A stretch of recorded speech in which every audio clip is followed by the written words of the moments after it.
We are going to be at the Hiram House Camp. It's a glamping experience. We're going to have a comedian. We're going to have paint and sip. And we're going to have what we call our healing circle. The scavenger hunt.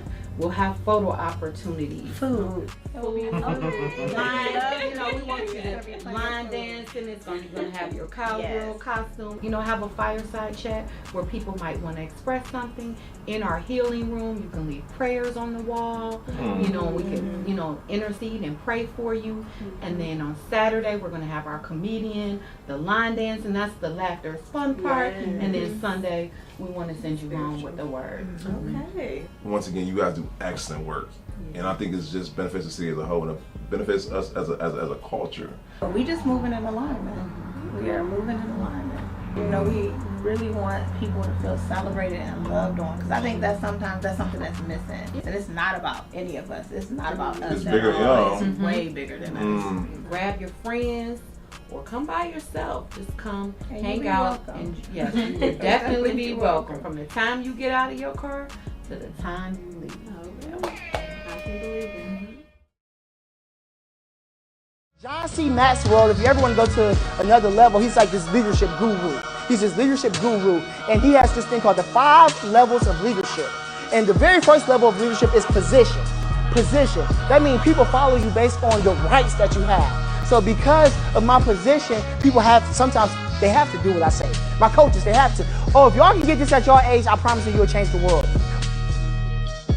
People follow you based on relationships. But then the third one is production. Oh, if you produce, people will follow you. People follow you because of results. If you can get results, oh, they'll follow you.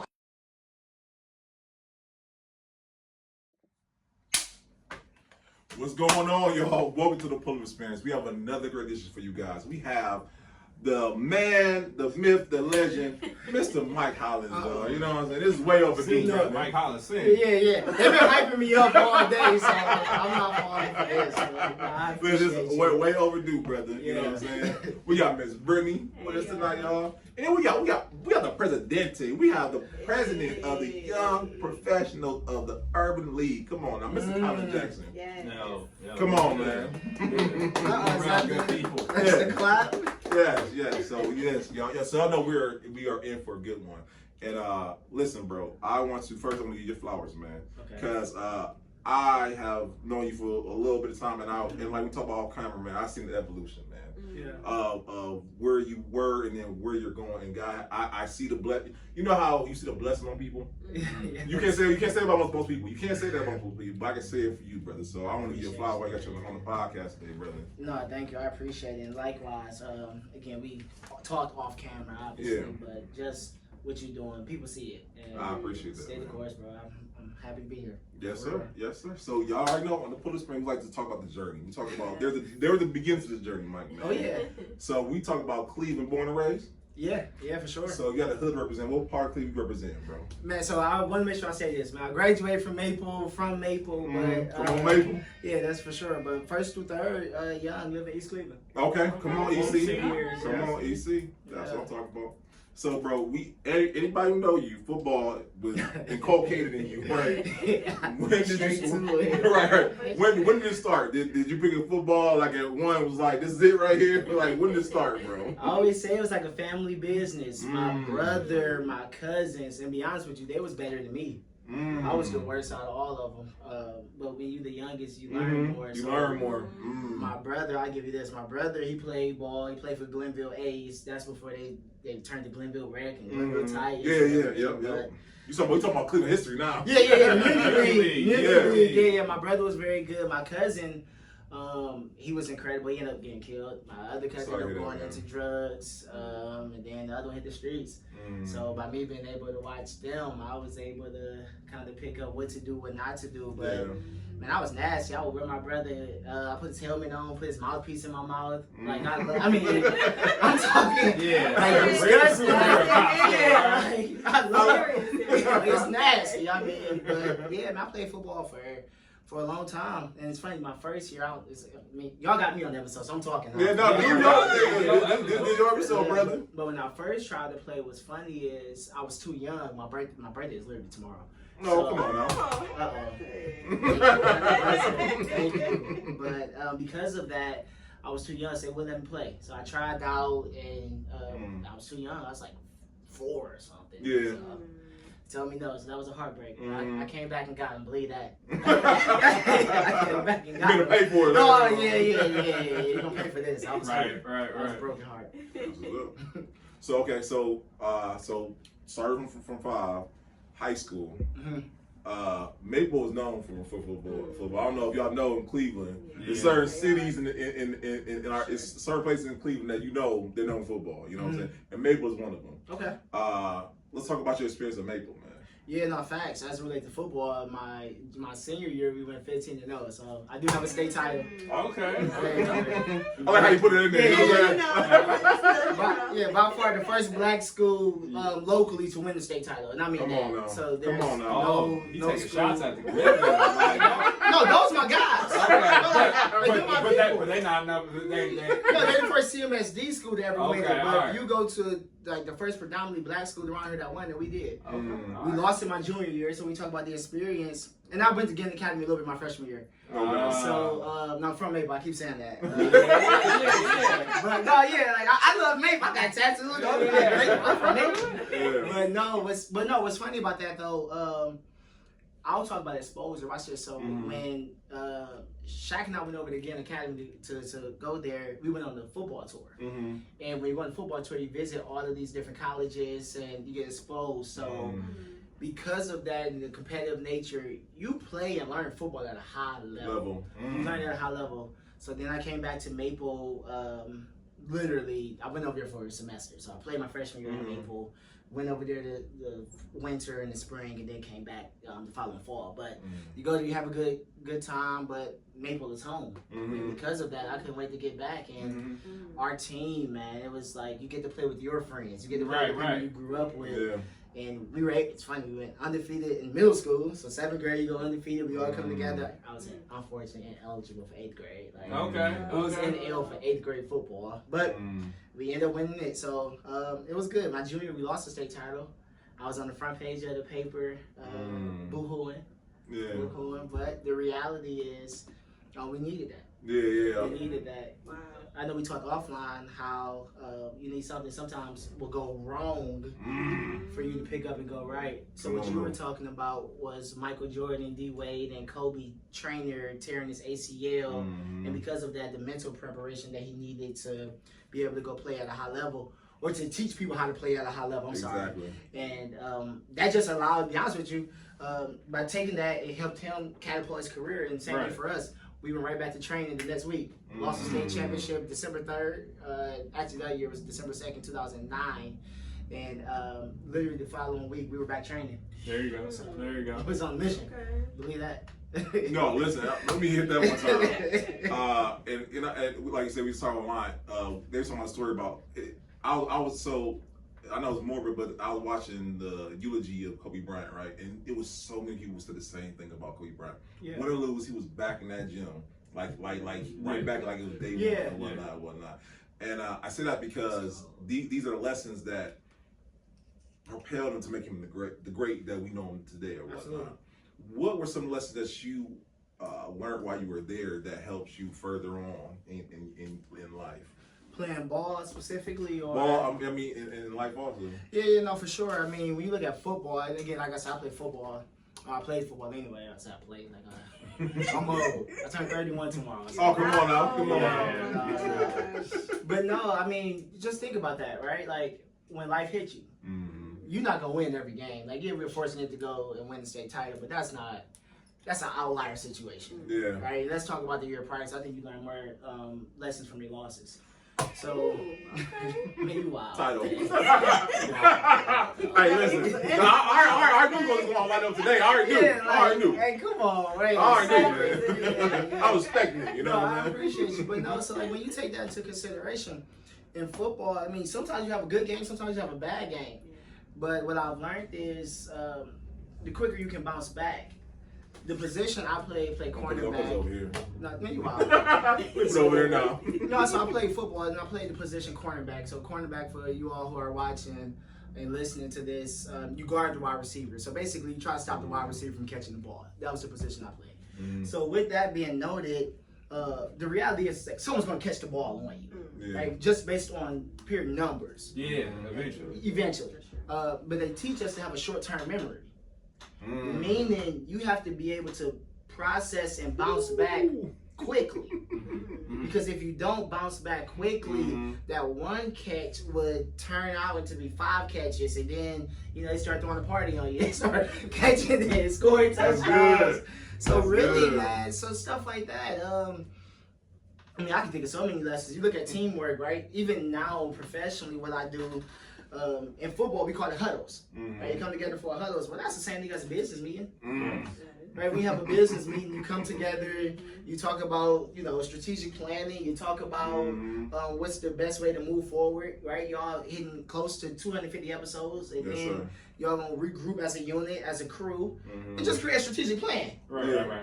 Which goes back to sports. So vision, mission, values. Like, so when you start looking at that thing, that's running the team. That's running the organization. Yeah. So yeah, we take that type of stuff. So that's why I think of sports. And not so much football. My situation was just football. But man, you can learn that in arts. You can learn that in speaking. You can learn that. You grew up fencing, right? So wait. That's not the most diverse range sport. I get where that came from. But he looked like he be fencing. No, you wrong. But watch this. I think, because especially when I just heard a little bit about the profession that you're in, when you look at the exposure component to it, though, right? Like, there's so much financial support for fencing. Because I was talking to individuals about it. Absolutely. Because of where I was when I was working with real at-risk students. Even if you don't like it, experiment with it. Now, I'm not telling you if this drugs or it's a different situation, right? Like, that's a little bit different. But in this situation, be exposed to it. Learn that I don't like fencing because blah, blah, blah. Same thing with football. And I think it's specifically the context of where we've come from. Everybody played football. I just told you it was a lineage of us that played football. Yeah, that was family business. So that was the family business. So when you take that into consideration, that's what I was exposed to. My son, I know we're going to talk about that later, but he may not want to play football. There was a study that was talking about impoverished people typically play the real aggressive sports. Wow. So they were talking about individuals, it was talking about Hispanics, they were talking about black people. And they were saying we box and we play football. And that's because we weren't traditionally taught how to use our minds. Wow. So you have to do the gladiator stuff. Wow. And my son, prayerfully, if I live right and be financially wise with my money and expose him to more, he may not have the same quest or thirst that I had. Wow. Right. He may look at that and man, can I keep going? No, please.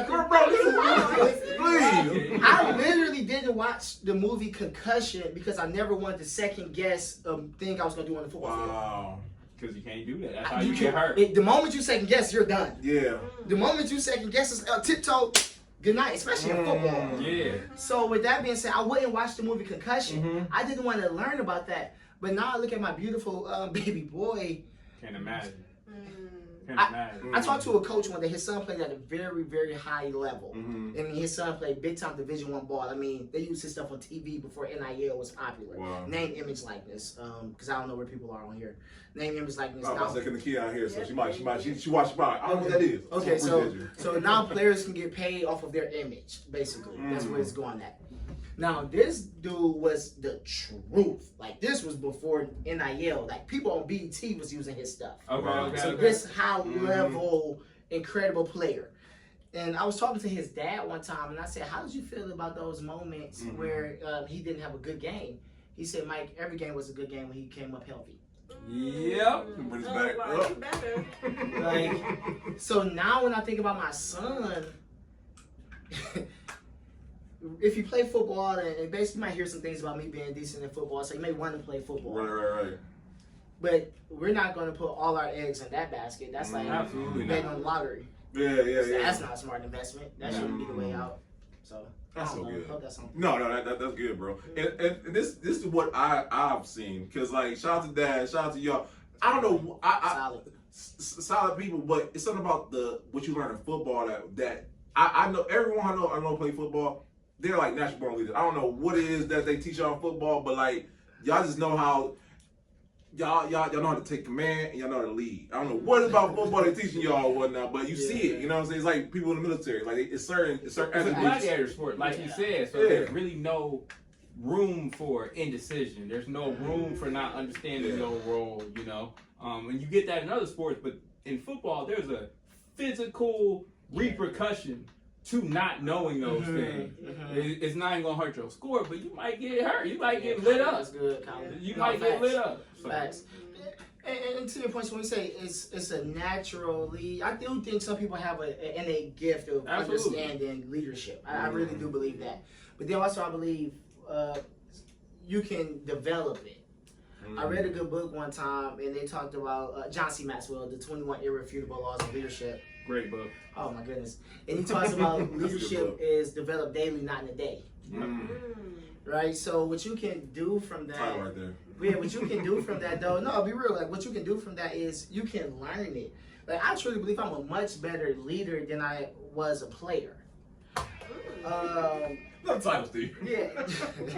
Like I was decent in football. Yeah. Like I was decent, but what helped me play at a very high level was I was cerebral. Correct. My childhood best friend Shaq Washington, probably the greatest Ohio player ever, arguably. Let's go numbers. Like, numbers don't lie. I mean, he's a phenomenal player. My childhood best friend, amazing. His dad used to have us watching film in Muni League. So we'll be watching tape all the time, and then he'll ask questions like, "Why did you do that?" So your mind is already opening up to be able to explain, well, I did this because of this. Right? So, okay, I leveraged, because I want to make this make sense for the people that's listening. At the cornerback position, typically you're the furthest person out just for the most... From center of the ball. Yeah. Okay. Yes, let's just use that. From the center of the ball, I think that's easy. You're the furthest person out. Well, you have to, we call it leverage and information. Like, you don't want anyone to go outside of you. Correct. Because if you go inside, someone go outside, they're most likely going to score a touchdown. Yeah. Wow. So, understanding that, like, Mr. Washington will be like, hey, why did you go inside? Well, I went inside because of... So now you're thinking like, oh, that may have not been good. Yeah, you're critical thinking. You're critical thinking. So now it's like you're leveraging information. So same thing that we can do as an educator, same thing you can do in the sciences, the same thing that you can do in other industries. Like, what are you using to leverage yourself? Yeah. You have a great network. And because you have a great network, you leverage your network to put you in a better position. Yeah. So those are things that I don't even like to use the word transferable skills. I like to use transformational. So when we're gonna take this. And, you know, that's you. I'm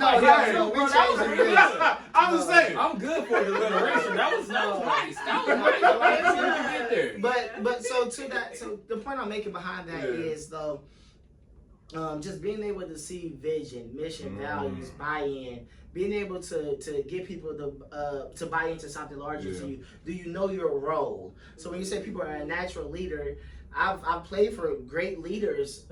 I had some amazing coaches. Like I literally played for the best coaches in the profession. So you learn that type of stuff, and you see what works, and then you learn what doesn't work. Then you put your context on it. Then you put, football. Okay, well that's super serious.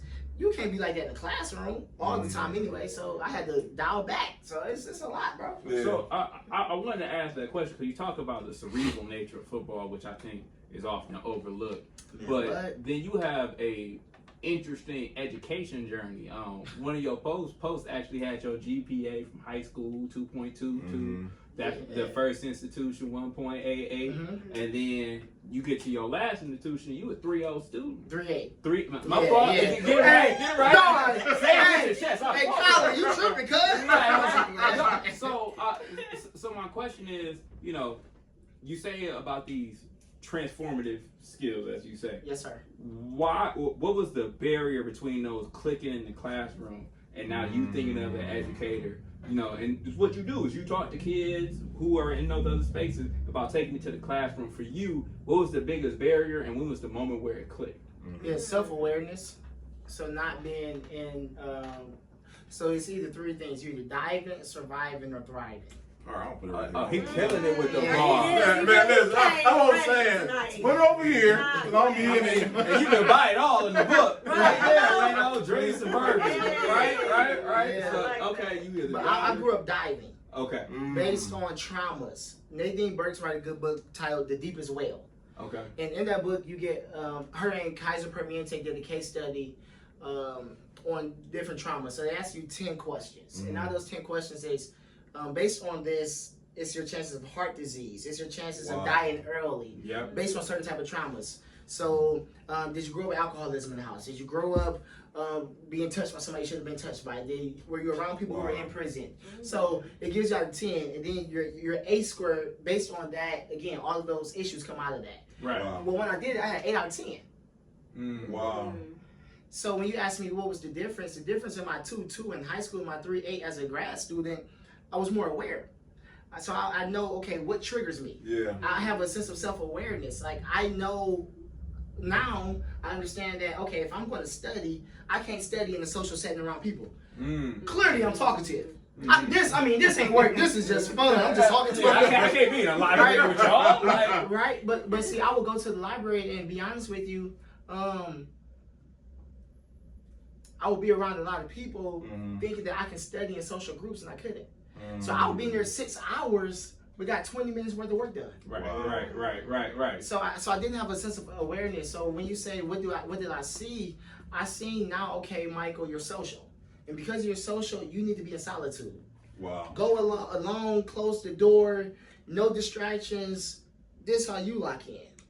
I didn't know that. I would have been a much better football player if I understood that. Maybe I don't need the super aroused music. Yeah. Because now you're not consciously thinking anymore. Right. So LeBron talks about before he plays, he listening to rap music. But But then, no, watch this. Then he said, right before I play, I listen to classical music.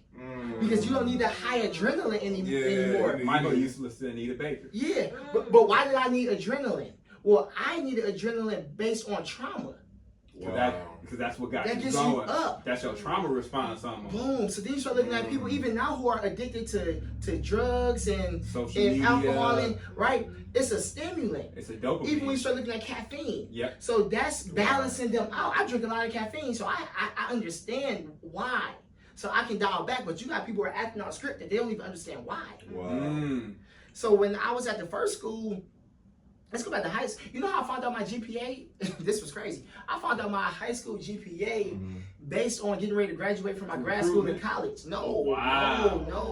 They didn't my even grad care. school. Damn. Not even so much of not caring. When I was getting ready to graduate, you start looking. They had your high school transcripts, so it dawned on me. Let me look. I never even considered to look. I looked. So my whole life, I was lying to people saying like on accident. I wasn't lying intentionally, but I was lying to people telling them I graduated high school with over a 3.0. But really, I graduated with a 2.2. But I never looked at that. Like, that was never important to me. The first school I was at, I was on a scholarship. So your GPA, your ACT score have to match and blah, blah, blah. Long story short, I was able to get accepted. So when you take all that stuff into consideration, man, a sense of self-awareness. So we talking leadership, man. To me, that's the greatest quality of a leader. Yeah. Self-awareness. That's the #1 quality. I'm starting here before I start with anything. Absolutely. You got that one time for me, just one time. Appreciate you. Good. That's good. Just assisting it down. Like, that's, we just facilitated. Yeah, he really didn't resolve the issue. Yeah. I don't know if that helped. No. So with that being said, I want to make sure we stay in that vein because I want to talk about the journey though. Because so you went from high school and you get up to college and whatnot. Yeah. Let's talk about that transition because I'm pretty sure from high school to college is a whole different ball game there. Maple ain't like where you went, bro. Yeah, no, which is good. So watch this. So clearly Maple all black school. Yeah, we literally have one white player on our team. Really? I didn't know that. Yeah, shut up. we have one white player on our team, I think, and the first school I went to was a good thing. So the first institution I went to was a predominantly white institution. Okay. I was exhausted with the recruiting process. So you talked about journey. Going into my senior year, I was a top 10 cornerback in the state. So, and top 200 player overall. So, in my position, top 10.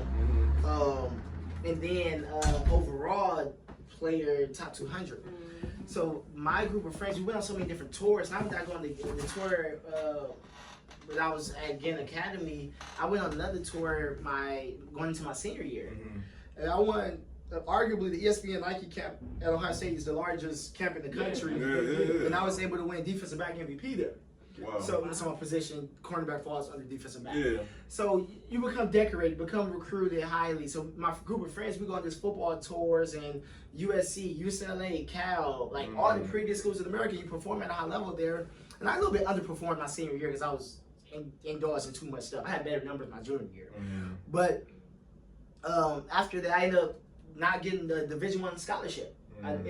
The 13 on the SAT don't help, and then clearly, so my first ACT score was a 13. I didn't mention that. So they said you get 12 by just putting your name. I mean, hey, that's my story, and I'm sticking to it.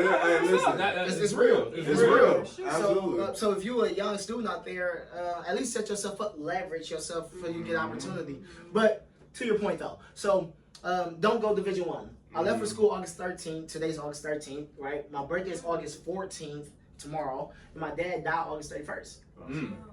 So I get to the school, and I was a team cancer. I had just came off of winning the state championship. I've been around very elite players, so I didn't understand when people in football you say finish it through the line, right? So when people let up, I never understood that. Like no coach ever had to tell me work hard. Right. I don't remember like a coach saying, "Mike, man, your effort." Now I may have not made certain plays, but it was never an effort thing. And so when they weren't performing at a high level, I couldn't fathom that. So when I say I was a team cancer, I wasn't uplifting people. I was saying you suck. Wow. So that's inappropriate. Like as and not conducive to the team. Yeah. To the team. And then when my dad died, man, I wasn't ready to handle that. My dad was the closest person to me, and so when my father ended up passing away, I was hurt, I was broken, so I quit playing football. And what do? You're a neighborhood kid, and you stop playing football, you get in trouble. And I call it trauma bonding. So another dude, he ended up passing away, ended up being roommates, but he had a family member that died, and he stopped playing ball. So of course we hang out together, we get in trouble together. So we got lied on in the drug case. So the reality is when you get lied on in the drug case, I transferred. I ended up transferring after my first year there. And I went home. So we talk about the journey. I ended up going home into Tri-C, so we're in Cleveland. I ended up going to Tri-C. And I miss playing football. Yeah, shout out to Tri-C. If they want to donate here, Tri-C, this is good. We work on it. So I ended up going to Tri-C. I still wanted to play ball, so I helped coach a little bit. I was working in factories, and I'm like, man, I gotta play ball. I was helping coach my little cousin team, and I saw they had so much potential. But then I realized I didn't maximize my time. I remember talking to my mom. I said, Mom, become a motivational speaker. My mother said, what you gonna teach people how to quit? Whoa. That's a great motivator right My there. mother was hard, but she was real. Yeah. You didn't overcome, you didn't finish. So how you gonna tell people to make it on the other side? Right. You stop playing. Right. You stop playing. My mother's solid. My mother real. So because of that, I had to play again, and I got one opportunity, and I took and ran with it. And I was extremely decorated where I was at John Carroll. We call it the NFL Mafia. We have the most representatives in the NFL. Literally, we have 0 players. Yeah, I'm about to say, but GMs, the scouts, important. the That's coaches. important. We got the decision makers. Wow. So, so man, let's just talk about this, man. I'm a believer, and the Bible says the steps of a good man are ordered by the Lord. I didn't know I was walking into that situation. Like I didn't know I was walking into a situation where literally, can I just give you the coaching tree? And this is from when I was there. So this isn't like historical. This is old news. I'm gonna give you my coaches. My defensive back coach is a defensive back coach in the NFL. My defensive coordinator was a head coach of an NFL team, and now he's the associate head coach of a team. My linebacker coach is the linebacker coach of an NFL team. My special teams coach is the special teams coach of an NFL team. My head coach is the quarterback coach of an NFL team. D-line coach at a Division I institution. Our quarterback coach is the offensive coordinator of an NFL team. This is Our an receiver incubator coach, of leadership right here. So literally, I walked into that. Yeah. Not even knowing. Not knowing. And I was a very good player under them. So it wasn't as if I was, everybody got a role on the team. It wasn't as if I was just on the team. Like I was. The team? No, I wasn't the team. I thought I had you. I thought I got you. I thought I got you. No, I was an elite performer on the team for sure. Yeah. So you take all that stuff into consideration. Then you get your shot at the NFL. I popped my foot at my pro day. So, wow. So you work so hard to get to that moment. Yeah. And what do you do? Right, so you fight through it, and you know I didn't run well. And the only opportunity I got was in Germany to go play.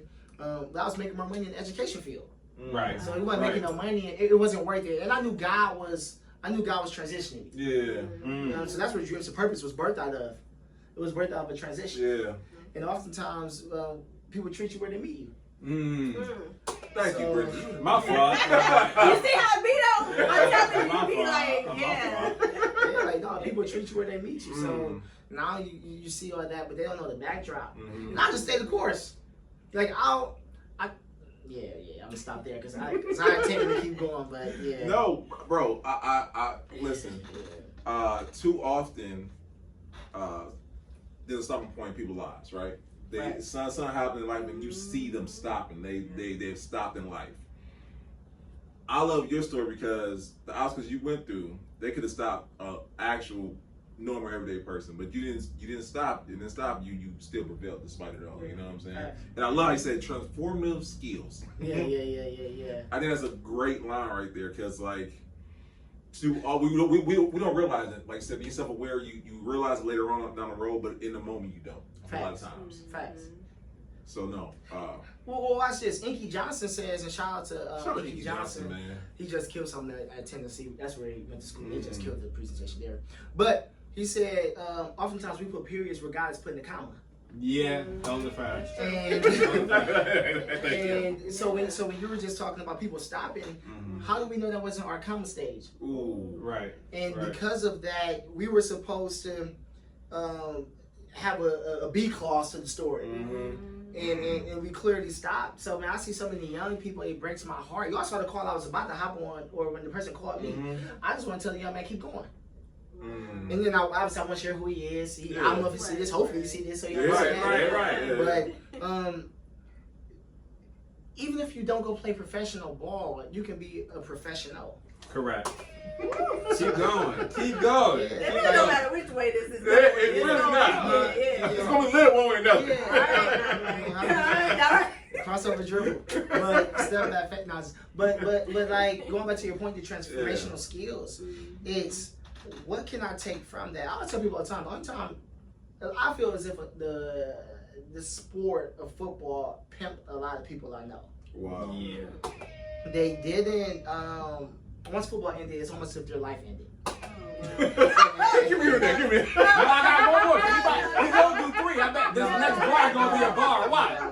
Here it comes. Watch what we do. And because of that, it breaks my heart. Yeah. Because they didn't understand that, again, we said the comma stuff. So like, we so much more than just a football player. Right. Told you. It's so much more than just sports. Yeah. And I believe sports is an incredible tool. Yeah. Like, incredible tool. But a tool is just a tool. Is to open this door, there's a key. And that key is essentially a tool to get in this place. So how can you take everything that your prior experiences gave you and allow that to put you and catapult you to another space? So when I see my crew that I hung out with, not so much just my crew, like my personal crew, but like individuals in general, it's like, don't stop now. That was just a warm up. Well, that was 5% of your life, but you stopped in high school. So you died at 18.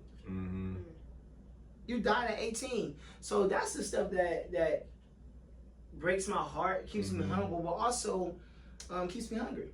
Because if I can tell someone to keep going, if I can tell a young man, a young lady,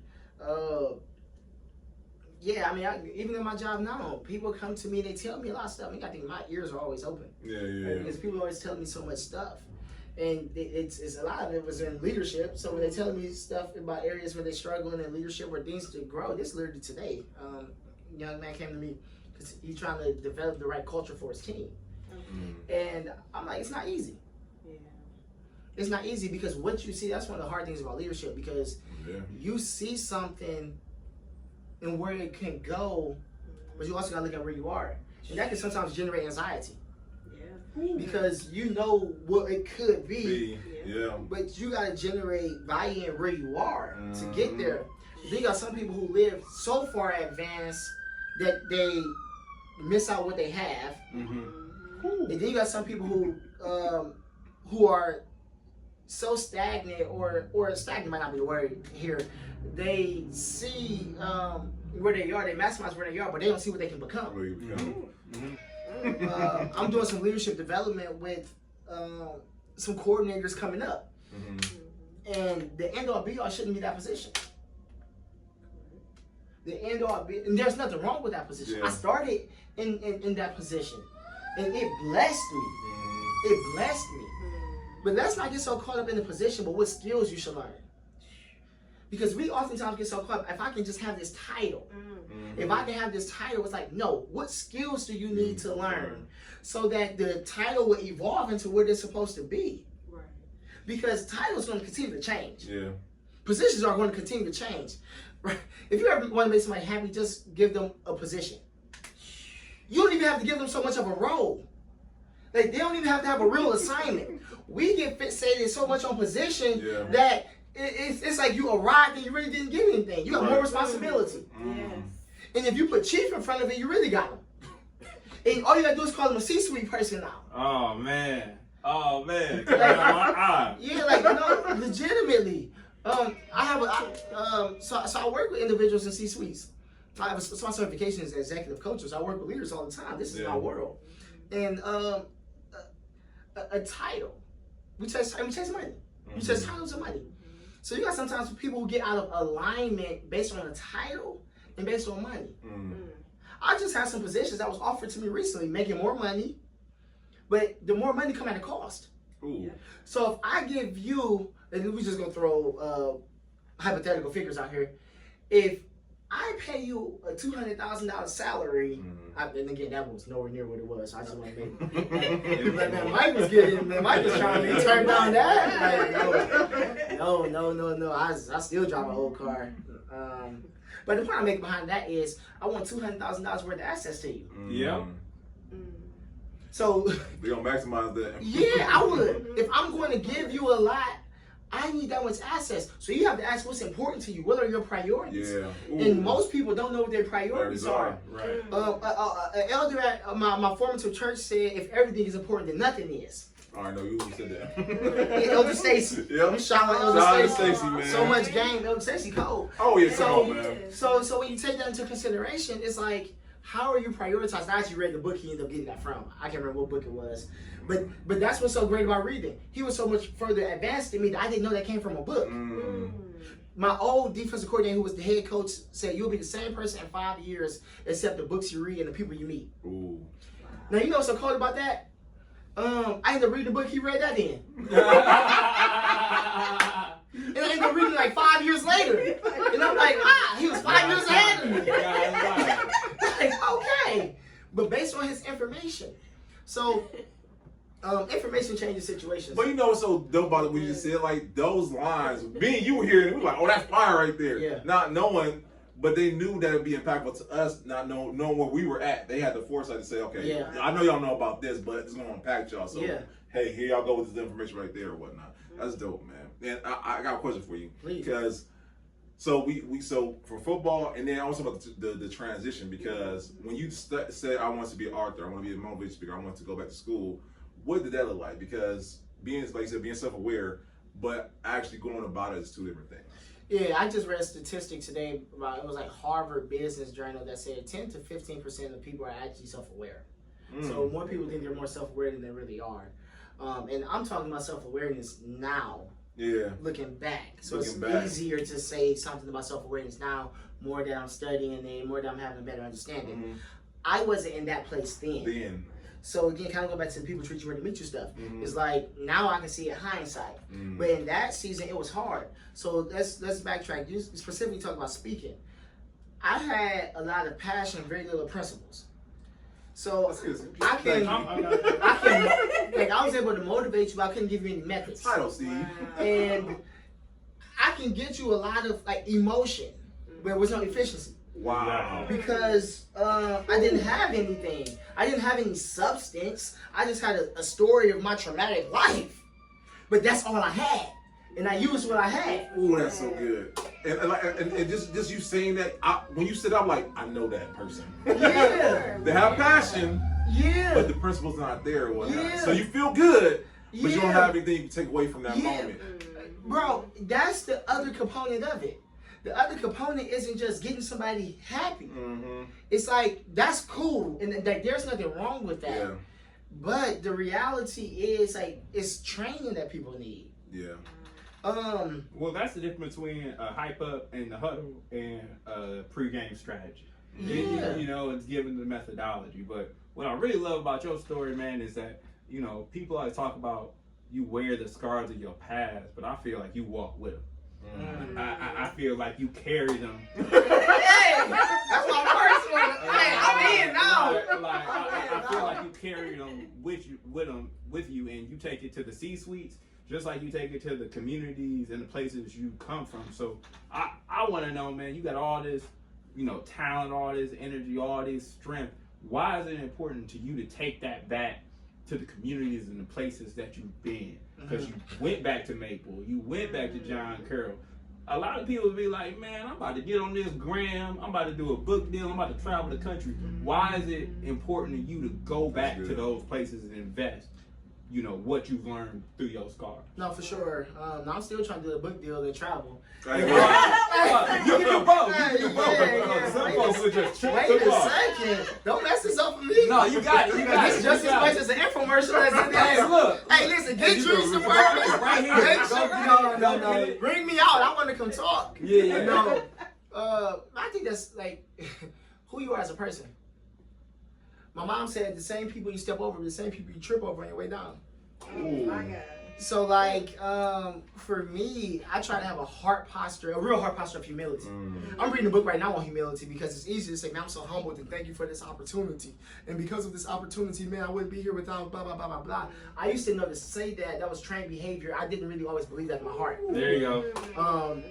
A lot of people are trained. I think Andrew Murray, I think that's the author of the book I'm reading, old white theologian, but brilliant. He's talking about humility and how Jesus emptied himself of God, of majesty, to die a sinner's death. And when you take that into consideration, and you always depended upon the Lord. Absolutely. So when you say, and that's, so when you look at it from a spiritual perspective of humility, but of course people here want tools, they want pragmatic, so I'm not going to be so deep that I miss the people. Right. To me, it helps me stay grounded. I just did a speaking engagement the other day for free. And again, now I want to be clear. Like, there's currency in social media. Absolutely. There's currency in people But now seeing you can feed images. MJ. Yeah, for real. Now I can feed MJ. But I needed that more than they did. Yep. Wow. Right? Like, some things pull on my headstrings. In the world that I'm in, I have to read a lot. I have to do a lot of professional development. So a lot of things pull on my head. That pulled on my heart. Wow. And those young men and young ladies were impacted by incarceration in some way, shape, or form.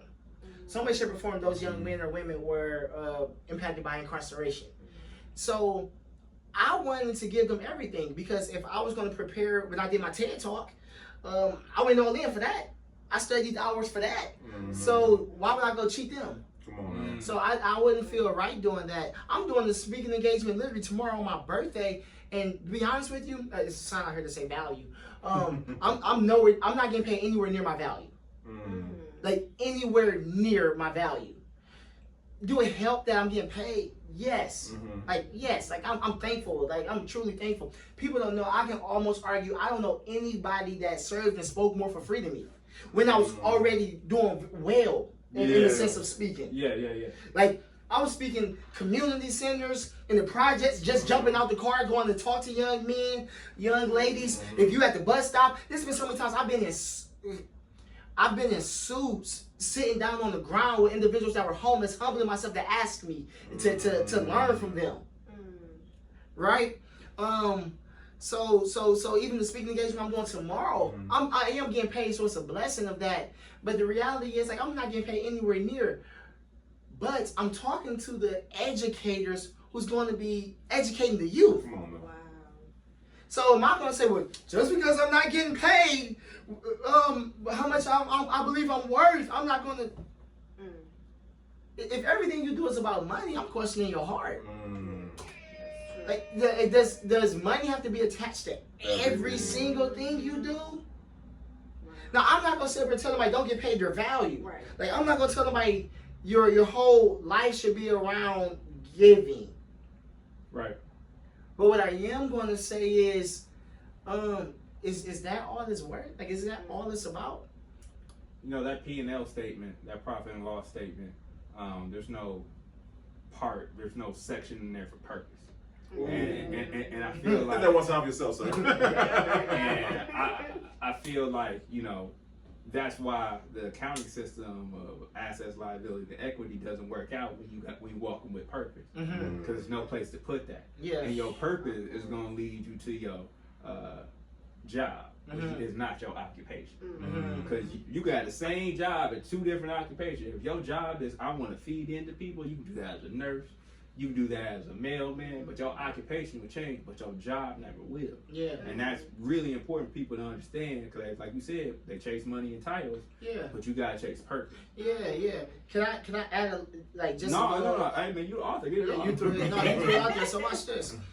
And we're gonna talk about that too. Yeah, I hear the calling on you. We're gonna talk about that whole side of you get that watch this real good. You working on something. No. So when you start looking at purpose, as a believer, again, I'm a believer. I'm not running from that. Absolutely. And as a believer, my purpose will never change, ever. It's to know God, show God, love God, advance His kingdom. Purpose. My assignment, to your point, will change. My assignment would change, right? At one time, my assignment was working in the emotionally disturbed room with at-risk students. Then it transpired into being the in-school suspension. Then I was a coordinator of at-risk program. Then I became the director of the program, and then I went to athletics at a higher education institution. And then the author and stuff. Those are different assignments, but my purpose is remaining the same, and how I navigate those spaces is what matters. Right? Like, am I trying to advance God's kingdom in those spaces? And I'm not saying you do that. See, some people, their callings and their assignments are different. Yeah. Right? I'm in the athletic space. There are some people who are in athletics that's not going to go to church. But then you have a nurse, because these were just, job types that you was kind of throwing out. You have a nurse, well, she might be at the bedside of someone that gives their life to Christ in. Amen. So this person, how does that happen? I don't know. We may have wanted to see it, but the Bible talks about one person plant, another person harvest, as long as God get the increase. Yeah. So when you take that into consideration, we may want this person to change our entire life. If my cousin just changed, if my brother just changed, if my uncle just changed, my sister, my mother, whomever that person is. And would there be perks of that? Yes. Yeah. But spiritually, I just pray they go to heaven. So if it's bedside right before they close their eyes for eternal life, God knew. Yep. So I have to rest. The Bible says, your ways are not my ways, nor your thoughts my thoughts. The heaven is higher than earth, my ways are higher than yours. And because of that, some things don't make sense logically. Yeah. Some things just don't make sense, but spiritually, God is moving. So I want to be in a sense of awareness to where I know where God has me. And not looking at your life and say, man, be you killing the game in podcasts, and you are. Thanks. But sit up there and say, like, okay, now I'm about to just jump on the podcast now and start my own. Now, would I do one day? Maybe. I don't know. But I'm not in that season right now. Yeah. So I want to have the awareness enough to say, like, I can give you your flowers and don't have to step in your lane. I was driving 480 is here. I was driving on 480 one time. And when I was driving on 480, I was, something caught my eye in the car next to me. And you know what ended up happening? I started drifting over. Wow. And I felt it was God just showing me the value of staying in your own lane. Because the moment I looked back up forward, nobody was in front of me. But the moment I started looking to the right, I drifted. And it was just one of those moments to stay in your assignment. Now, I'm not saying your assignment don't evolve. Yeah. Right. Sometimes your assignment evolves. But stay where you're supposed to be. And then let the evolution come out of that. That's good. At some point, the caterpillar does become the butterfly. Y'all seen the collection play around? Both sides. Make sure you get that side too. You got it. Mike was gonna play with us, man. I already knew it. I knew it. I should have warned y'all beforehand, but I already knew. No, I crossed my little Bible verse out. Right, I was about to. I was like, They little now. That word is to recruit, train. Look. I was like, let me.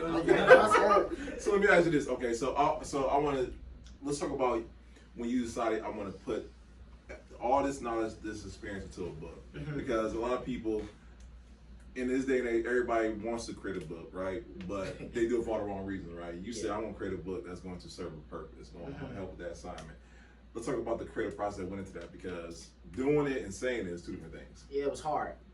Because now you're starting to relive some of the things that you've gone through. Right? So I had to relive some of my traumas. I had to relive some of that. Now, granted, I was in a blessed place. I was in therapy, and I had a different perspective on it. But then I also realized, like, people are still in that process. Yeah. So I want to be able to share my story. I look at this stuff like an art. I want to be able to share my story, and prayerfully someone can see the light at the end of the tunnel. So many people helped me get to where I am. Like, this stuff sounds cool, and I think I'm doing decent. Y'all keep hitting the buzzer, but to be honest with you, man, people helped me get to where I am. And people say that's self-made stuff. I'm not. Come on now. I am not self-made. No, I am not. One by Crowdsourced, huh? the Lord, Jesus, and then God put people in my life. Right. I just told you about the institution I went to with all these people. I didn't know they was there. And then even in those moments, so I think I'm a little confident now, right? Because I believe I'm a little competent now. But what about the insecure black boy who wasn't that person? Yeah. When I came from living in East Cleveland where we all wear uniforms, but when I went to Maple, now you gotta show your outfits. And when people would put 99-cent stickers on my clothes. I had the Route 66 book bag, and when my mama, we get 2 pairs of shoes. You get a black pair of Reeboks and you get a white pair of K-Swiss. Well, we know those not popular amongst kids. Kids most evil. Listen, if you're a young kid, listen to this. Yeah, so when people say that they gonna do it, I think football, right? Football taught me discipline. So I really finished the book during the pandemic. A part of it was because I was so focused. And I'm like, I do try to guard my focus. Like, I'm very serious about that stuff. I try not to drift in other people's lane. I try to be cognizant of my time and what I'm looking at it and such. So we say people say they want to do it, and I really believe people really want to. But I mean, you don't have enough will, and you don't. But some people just aren't disciplined enough. Because now can you write when you don't feel like writing? Right. Yeah. That's hard. And then when you start looking at the editing process, I went through like 3 different editors. Wow. The first person I had to fire and transition from, better word, I guess. The first person I had to transition from was because she was used to ghostwriting books. Oh, Well, she's trying to implement her own. Yeah. Oh, wow. Well, I can't give you that. Now, there's nothing wrong with that. Sometimes that's what people want. Yeah. That's not what I want. Another person tried to change my writing style to make it so professional. Well, there's nothing wrong with that. And I'll write habits books and personal development books. But that book was really geared for someone who Was like you. Yeah. Who didn't have, who couldn't match words. Who never really read before. I'm hoping they at least see our Coach Mike on there. It's a little bit of football stuff on there. I picked the book up. And most times that's all they did. They picked it up. They didn't read it. But I wanted to write the book for them. Yeah. My target audience. I'm not trying to talk with the greatest vocabulary in that book. Why? They looking at textbooks and not reading them because of that reason. Yeah. Yep. So now you're talking over your people's head. Well, that's not good leadership. Not at all. Just for your ego. Because you're really saying that to put words in people's mouth. So we started looking at the process. I didn't want my writing to be changed. Yeah. And then I went to a third editor who actually did very good. Shout out to Miss EJ. Miss EJ did good because she kind of got me right. But you know who helped me finish the book? Ariana. Twan wife, Ariana Steele. Shout out, can you hit that one time for me, please? Thank you. That's my family, so I have 4 different editors. So we started looking at the first 2 didn't work, and then Miss EJ, she did her thing, and then Ariana took us home. So when you start looking at that stuff, it's hard. Yeah. Right? And you still got to work, and you're still in a pandemic. And now, granted, I was living by myself, so I was able to be focused. And I'm still super rigid and routine now, right? So I was getting up. Okay, I'm doing this at 4 a.m. I'm working out at this time.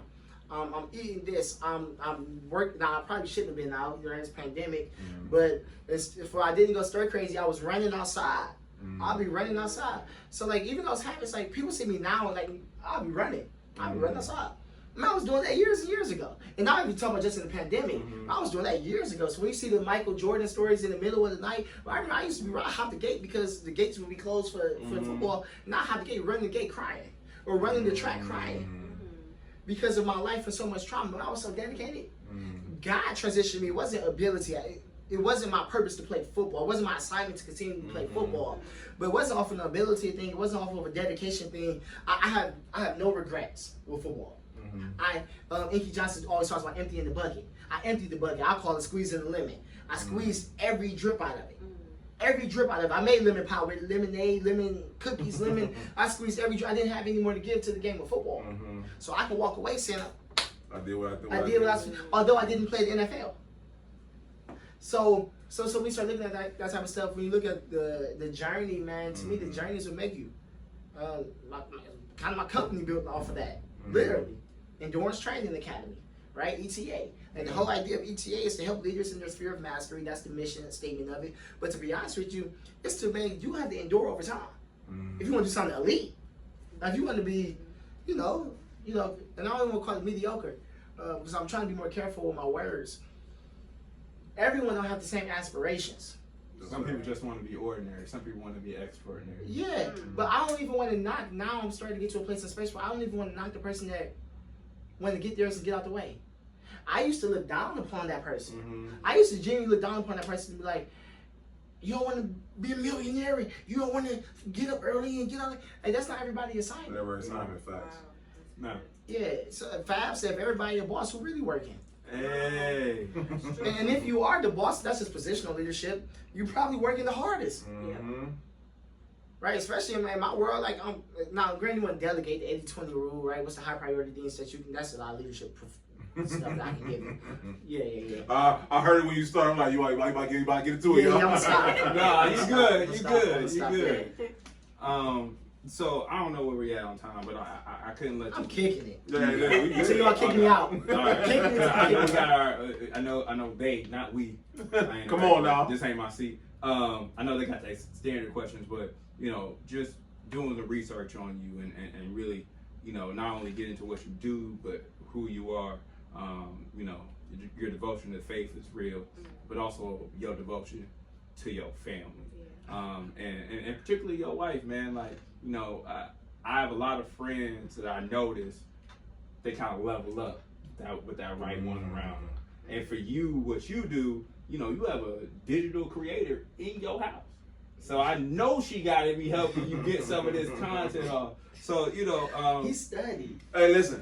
He said like I just somehow just said, oh, Colin, what you doing? I literally like, Colin, come on. Yeah. No, but really talk about it, because like for me, I'm a retired politico, and I married a lawyer. Okay. And in this modern time, every good politician needs a lawyer. And so I got mine, and I feel like you have something very similar going on. So, just talk about the role of your partner. I want to do your wife, but your partner in your business, in your faith, and now in your family as you welcome Junior. Nice. So lay that out and make sure people understand that. Yeah. My wife dressed me. Me too. I don't even be mad. You were taking a family picture. She was like, pick what you want. I was like, no. Yeah, my wife. With your wife. Yeah. She dressed me, like legitimately dressed me. Yeah. And that's probably metaphorically too. Both, man. So yeah, that's good. So man, my wife, I come more trauma filled. My wife come from a more whole house. That's beautiful. Right? So mother and father married, married long time. Yeah. Well, love the Lord. And they come from the hood though. Love each other. But they stay so sweet. I love my in-laws. You know, people have in-law issues. I don't. Right. My in-laws That's a blessing. yeah, my in-laws are amazing. Right. Like I love them. But when I met my wife and she was so gentle, and I come from hard, so I needed a soft place to land. Wow. And when I started, when I told her some of the deepest stuff I've experienced, and the way she loved me through it, I'm like, whoa. We often Like, think I our have to- trauma is gonna make people run. Yeah, like I'm marrying you. Now the first time I saw her, I knew I was marrying her though. She went to, but I felt there was a Lord there. I'm gonna be honest with you, man. This is so real. I wish I had. If I'd known this question was coming, how would you know that? I was so close to the Lord. I wasn't perfect in my season of singleness, but I'm talking about like deep with Jesus, Okay. like deep. Like I'm talking deep. Yeah. I journal, Lord, light brown skin, nice butt, love Jesus, natural hair. Very Just specific. like that. Just like that. And by the grace of God, but I was so in love. I was so in love with the Lord. When I saw my wife, I knew that was my wife. And she was singing on the worship team. She was singing on the worship team at the church she was at, and I saw her. I said, I'm marrying her. And once we started talking, everybody, young adults, end up going out to eat, right? And to be honest with you, I had one motive: to talk to her. Like I didn't care about, I didn't care about hanging out with them. They're like, Mike, man, nice to meet you, man. You seem cool, man. I don't care about none of y'all. Excuse me. Yeah, no, for real. Trying to get my glory. You know, facts. And when she got up, the moment my wife got up to go home, my wife she was leaving first. She was the first person to leave. Get the woman who leave first. You ain't gotta stay late. You ain't gotta. My wife got this thing, and she actually got it from her mother. Leave while you're having a good time. Like, don't wait until the table turns. Oh, I should have left earlier. Like, leave while you're having a good time. My wife left early. That's a whole gym right there. In the moment, when she got a mother who mothered her. Whole nother story. When my wife got up to leave, I did. I came for her. I ain't come to hang out with y'all ladies. Losers. No, Right. And she had me on my toes. That's when I knew, or on my heels rather. That's the first person, first woman that actually had me. She was interviewing me, like, hey, like, tell me about this. Yeah. And that was the first time I've experienced that. She rides with me though. Specifically, even when she rode me with she called when I had the Scooby, what's it called? The Flintstone. When I had a hole in the car I had in the floor. When the pillow was off the side of the car. So she was with me in that moment. I had the one bedroom where you could touch the entire apartment if you just did like this. And I even set boundaries with her. She couldn't come over.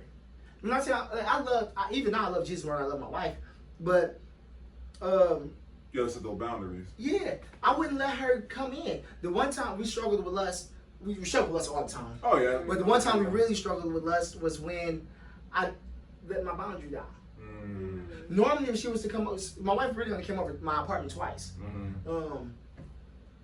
The one time she had to use the bathroom, was going out to eat. I'm like, you can go in, make sure you lock the door on the way out, give me the keys. I'm saying here though. I was deep. Like this was real. Yeah. I wanted to be holy. The Bible says, "Be good. holy because I'm holy." I really wanted to, and you know, I was around serving in ministry and assistant and stuff like that. So like, yeah, I really wanted to live out. I didn't want to just talk about it. Yeah, that's good. And I wanted to honor God more than I wanted to honor man too. But and then the second time she came in, we struggled. And it was just like, because I went against boundaries. Let's go back to sports, right? That's the word I understand. If you play basketball and you go out of bounds, it's a turnover. But we don't set boundaries in our lives. And we let people do everything and go over, and we never set boundaries. A good book to read is by Dr. Henry Cloud called Boundaries. And in that book, he talks about that, right? And it's okay to say no. Like, it's okay to say no. But when you oftentimes come from trauma, you people please a lot. You don't know how to say no and everything. Another good book that Dr. Henry Cloud wrote was Integrity. And the book talks about the root word of integrity is integer, which means whole. Wow. Which means whole. And are you whole enough for some of the positions that you're in? Are you whole enough? Because It's not easy. No. Like, I mean, especially in the world, I mean, I had to fly out to Vegas to do NCAA development stuff. You see pretty women out there. Yeah. Right? So are you old enough to go in the house? Or Yes. go in your room? Yeah. And you see people on the strip, and I'm not knocking them, they're my colleagues and stuff. But you see that stuff. See stuff, yeah. Man, you see that you in the private parties, it's like, oh, something just don't feel right about this place, spiritually. Spiritually, we laugh at the nickname of Vegas being Sin City, but like, yo. It's real. So man, and I pray the Lord keep me, because the Bible says, be careful you think you're a strong man, because that's when you'll fall. So by no means am I trying to make it seem like the strength is in me. Yeah. It's the grace and favor of God. That's what I want to start the podcast with. The stuff, because it's funny, when y'all guys put the flyer and stuff together, and I start looking at it like, man, I really have all the titles now. I genuinely have all the, author this, founder this, coach this, director this, all this stuff that sound cute. But to be honest with you, man, that stuff fake. Like, all that stuff is fake. I remember I was doing an interview one time. It's funny, I was doing an interview one time. And they wanted me to talk about titles and what people meant. And I'm thinking I was supposed to, it was a Christian organization, so I'm like, shoot, my title, I'm servant. Strip that away. Yeah. I said servant. Yeah. They say, no, don't use the servant one. I know you are a servant, but use the... It's No, like, that's the one I want to use. right? So when you start looking at this stuff, it's like, man, I'm here to serve. Yeah. Jesus said, I came to serve and not be served. The greatest amongst you should be last. Right? The greatest amongst you. So man, I just want to be in a place where my heart posture is truly right. Yeah. So when you talk about my wife, when you talk about my son, when you talk about legacy, so like my son, man, the way my son look at me, right? My son turned 4 months today actually, and he looks at me like I'm telling the truth, even though he don't know if I'm telling the truth or not. And so does my wife, and by the grace of God, the Lord keeps me. Amen. So now look at my son. Like, I don't want to disappoint my son. I come from situations where it wasn't always. I come from some adulterous stuff. Yeah. Right. Where some people disappointed you. Correct. And I don't want to do that to him, because Absolutely I see not. how even now that impacts me. Correct. Yeah. And my wife, going back to having choosing the right person. Man, my wife told me one time, she said, sometimes forgiveness is, you have to forgive more than once. Wow. I looked at forgiveness as a one-time event. Yeah. Listen, she's still working on me. Yeah, no, for real. And she was like, sometimes you have to forgive again and forgive again. And I didn't understand that. So my wife blesses me. But you say live in the house with a digital creator, man, my wife just gets that stuff. Like marketing, like I'm really plain Jane. I read, like I'm just like bored. I got all the content. But I don't care for that. Yeah. Right. Like I don't care to try, like, and what's it really about? Like I ain't trying to go viral. Like man, I don't care about that stuff. Like I'm trying to help people. Yeah. Like I see people really hurting. Yeah. So like I'm not in it for that. Like I'm not trying to be, oh, he famous on Instagram. Like man, that's the weak. Ask some of the people, man, this is facts, man. Ask some of the people who I've transitioned out of positions, can they still call me? No. And they'll tell you yes. Young students that I coached and taught years and years ago can call me today, and I don't big dog them. I'm too busy for you. No. Yeah. That stuff is weak to me. And I know, man, I know some people who get paid some good money to go speak.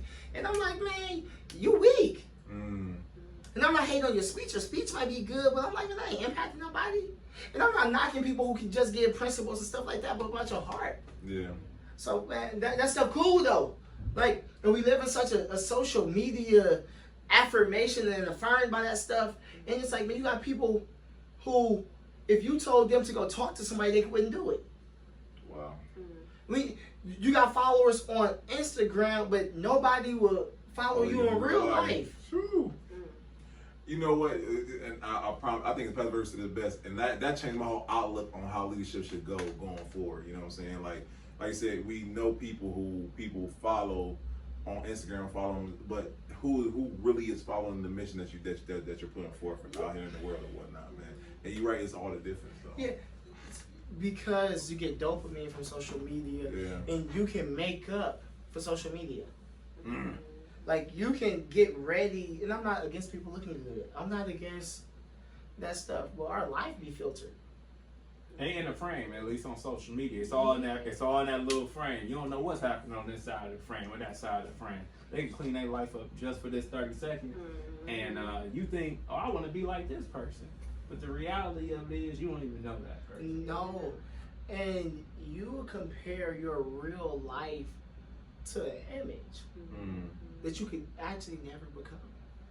But they're not even it. They're not even it. Right? Like, and we get people who not transparent enough in that space. Now, I'm not saying go tell all your stuff. Now, you filter that through with the Lord. And also, I might even go back in the book that I put out there because I didn't take other people into consideration. So when we look at self-awareness, people always see it from their perspective. But self-awareness actually is also how do other people perceive me too. Because that gives you a full focus of it. Right, so there's this thing called 360 feedback, right? Kind of words we use in the educational sense, but it's who's over you, who's eye level with you, and who's under you. I remember doing 360 feedback, and the people under me thought I was the best leader in the world. I could do no wrong. The people eye level showed me a little bit more of my flaws, and people over me showed me some of my blind spots. So like, I didn't take other people into consideration. So when you start looking at that type of stuff on social media, my wife tells me the truth. You need truth tellers in your life. Absolutely. I will argue, the people that's on here who watching this, man, who's on your personal board of directors? And who can hold you accountable and that's not hating on you? Man, shout out to Daz. Daz will call me up right now. I'm like, brother, and I have a problem. I always have a problem. I feel like if I cannot respect you telling me something, I don't think you do the very thing you're telling me to do, right?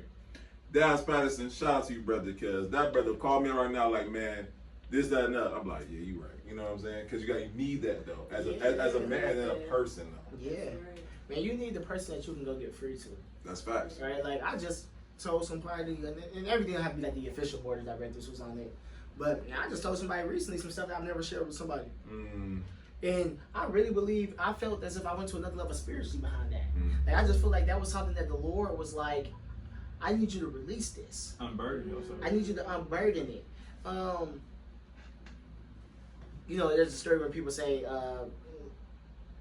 someone was drowning, and then the boat came by, and it was like, Lord, can you send the blessing? Can you send the miracle? Then the boat come by, the boat go by, then this again, then the person end up drowning to get the guy, like, man, why didn't you send anybody? It's like, no, I sent the boat. Right. You I get on multiple times, you did get on. And I felt like the Lord was really sending that person, and sent that person for me to be able to get free. And because of that stuff, man, that stuff blesses me. And I think the byproduct of that is stuff that you see now, is where I can talk to someone freely, and I can talk, because I really put the work in behind the scenes.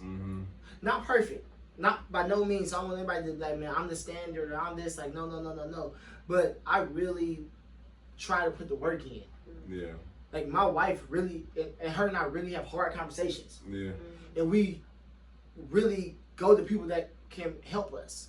And y'all hold each other accountable. Yeah. Accountability. My wife, bro. Oh, listen, I know, man. Look, when you at home with a lawyer, man, sometimes you be on the stand and having to defend yourself, man. And midway through the defense, you like, man, I'm wrong. Right? But having a space that you can say you wrong and correct yourself. Man, what? To have, like you said, somebody who will forgive and allow you to grow. And I didn't mean to be all in your business, but when I saw what you have going on, man, and I know Brittany talks about this. We've had conversations on this show about entrepreneurship and relationships and all those things. But it's important for people to not only see the product, but the preparation that went into it. And part of that preparation is who you align yourself with. Come on. By the grace of God, before I married my wife, I was 6 years abstinent. And Please get up, man. It was that's cool. Like 1,800 days or something like that. And what's cool though is, watch this, Twan was 7 years. Whoa. Before, and I look at Twan, like, that's big breath. Yeah. Like mentor, like that's my boy. But when you say the people you align yourself around, so because I was able to see someone do it, it's like, oh, I can. And sometimes we just need to be exposed to more, to see what's out there. Like this water bottle, like there is nothing on it now, but this is 16.9 fluid ounces. And in order for this to be more, it has to be exposed to more. So it has to be exposed to a gallon. It has to be exposed to something or someone that can help them grow. So I take growth serious. I take growth very serious. Carol Dweck, Dr. Dweck wrote a book titled Mindset. In the book, she talked about the difference between the growth mindset and the fixed mindset. A growth mindset says through practice and repetition, you can get better. A fixed mindset says if I just don't have it, whatever it is, there's nothing I can do to progress. Wow. And I think that's the biggest scam and scheme that we give with people. The biggest scam we tell people, like, if you just don't have it, there's nothing you can do to improve. I don't believe that. Even in my leadership, and I do believe some of the things are innate, maybe a little personality things, but I'm a trained leader. I'm a developed leader. I don't think I was just like this natural leader. I had maybe some tendencies, but we all know people who were 6'8" who had natural tendency, but they didn't max out. Well, what was the other part of that? They didn't develop their skills. They depended so much on the innate ability. Now, eventually that run out. And eventually that runs out, especially someone who can have a more disciplined mindset, someone who can understand boundaries, someone who can understand mental preparation. You look at people all the time, and I'm just in the athletic space, where you're like, man, if that person's head was straight, who they could become. They have the ability, you see it all the time, like someone who just has an ability, like they have an ability to really do very well. But the reality is, it's the other things. Yeah, it's the other things. And do they have individuals in their life that can help them get there? And can you be a soft place to land for people? Because most times that's all people want. Yeah. Most times people just want a soft place to land. Right. To know that, okay, listen, I'm struggling in whatever that is. I'm not whatever that looks like. Will you be there with me through that part? Will you be there with me through that part? Man, I know a lot of people, deep secrets. And now, again, I'm not saying I'm perfect with this stuff by no means. But sometimes it's between me and the Lord. Yeah. And sometimes it's a burden. It's a burden. But that's my assignment. Yeah. That's my assignment. So man, I just try to depend on the Lord. And then like opportunities, like they come, but then you don't always want to be the opportunist either. Nah. So you got, yeah, man, yeah. So my wife, amazing. And I'm not just saying that because she's my wife. And if she was doing something bad, I wouldn't tell y'all anyway. There you go. I keep that's under. But no, for real, like my wife is like brilliant, bro. Like my wife really cares about people. Like, I mean, sometimes where I have to tell her, like, you can't allow that to impact you because she will sometimes wear other people's stuff. And I have to tell her, like, sweetie, like you really like taking on too much. Man, my wife, dog, and then my son. And it's a different type of love. Like, I love my wife, dog, but then my son, it's a different type of love. Like, I really want him to be better than me. Now I've said that with a lot of stuff, and I may have not meant it all the time. I knew to say it, but like, why would I withhold from him? That's the agape. As best as I can see it. As best as I can see it, because I still think, you know, we get a glimpse of glory, but we can't get the full experience. But yeah, man, that little dude is amazing to me. I had a good father. My dad died when I was 18. And when I started doing the math, it was funny. One day I did the math. I was leaving the gym. My son would be 18 at the same age my dad was when he died. Wow. Which and I will be that same age where my father was, and it just made me think like, all right, I need to make some different decisions. My dad had a lot of health issues, and then like I still like, I mean I should eat better, right? But again, when we start talking about integrity, am I whole enough? Yeah. Right, integer, am I whole enough? And again, I'm not shaming nobody for that. So like I just said, I struggle with eating. But I want to be around for my son's moments. A lot of moments and the success I had, I celebrated alone. Yeah. That's what's up, man. I love it, man. I love the whole energy, man. It's beautiful. I'm definitely about to read this book. I promise you that. Yeah. So I want to ask this question, and this is a question that I think most people probably don't get a chance to ask you. What do you feel like the biggest misconception people have about you? That's a good question. What do I think the biggest misconception I believe people have, or what do I believe the biggest misconception is? Because I mean, because you know what I'm saying. We I've seen it. People see it. You know what I'm saying? Yeah. But like you just said, the realness of it all, like you're not perfect. You're progressing. Yeah. Right. I try not to live in that though, because then I'll be in people bondage. I got you. I would say that people would think I'm arrogant, but I would say I do have arrogant ways if I told the truth. Mm. So I can still be like people think I'm arrogant. There are moments when I am arrogant. Yeah. And my wife would tell me quickly. Like, all right, bro, humble yourself, big dog. Right? Shout out to Wise, man. But sometimes some parts are true. Like sometimes I am inconsiderate. Sometimes I am just thinking about me and my selfish gain. And I think that's where our faith comes in so much. How can I become other-centered? How can I be a servant? Yeah. So some things that people do say about me is true. Mm-hmm. And also you ask, in what season of life did they meet me? Ooh. Now, if you met me probably 19, 20 down, ask that person about me. I probably was a bad person. A lot of fighting, a lot of drinking, a lot of women, a lot of whatever. Yeah. Right? So if you ask that person that met me in that season of my life, not a good person. So, from their perspective, from their list, that's true. Yeah. So, what season did you meet me in? If you say you met me in my early 20s, that was a big struggle season for me. Because I'm trying to transition from that. I was just thinking about this. I was reflecting. I was walking around where we live. And I was sitting there thinking, recently, this was recent, like either this week, maybe last week, I was sitting there thinking, we always talk about the person, like, oh, this person left us behind. This person left us behind. But we never talk about what that person who actually had to grow and how their new perceptions are and perspectives are. So it's just like, you think you're better than us because you have a taken off podcast. But how much, and I'm not saying that, but like, you think you're better than us, but how hard is it for you in that new space? We don't even consider that new space at all. We don't even consider that person growth, that now you talking a whole different language that you can't even tell people that you grew up with. That they don't even, not that you think you're better than them, it's like they potentially can't even understand it. They can't comprehend. I had somebody recently tell me they were going to go do something else after a kick it, basically. And they was just like, yeah, I'm like, people probably think you too good to come to that.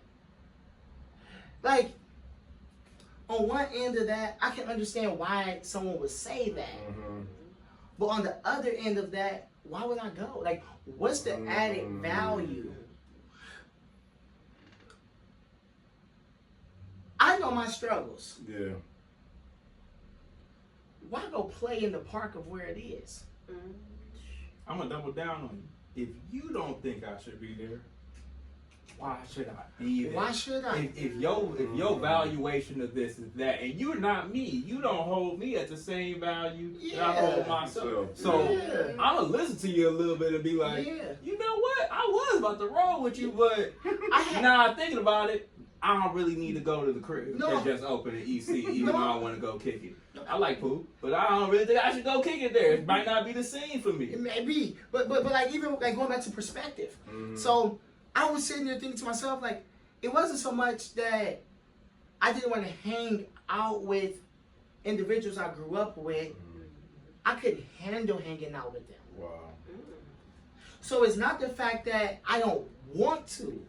Like, think about it. These are the guys who don't see me as like AD Mike and no, they don't care about that. We cracking jokes, and I love that because I don't have to be a title. Yeah. I can just be. So like, you don't think I want to hang out with them? Yeah. Where in my role right now is better be a professional, because the moment you're not a professional, things can change quick. I'm replaceable, and I know that. Yeah. Like, people think that, oh, I can't be replaced. Here's my favorite example I always give when it talks about you being able to be replaced. The Cleveland Cavaliers have another small forward. We don't have another LeBron James. So people are replaced all the time, interchangeable. The moment they find somebody that can do my job better than me, I'm going to be replaced. So I have to have a certain level of perspective. And I'm not mad at them for doing that either. Right. Because one, my faith isn't in them, it's in the Lord.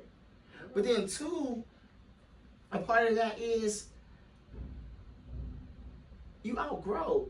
I remember JC said something along the lines of, people said I changed. Then he came back and said, you don't work that hard to remain the same. Right. Absolutely. Absolutely not. Right? I work hard, man. Like, I work hard. And there's another level I can go to for sure. But work works. I stole that. I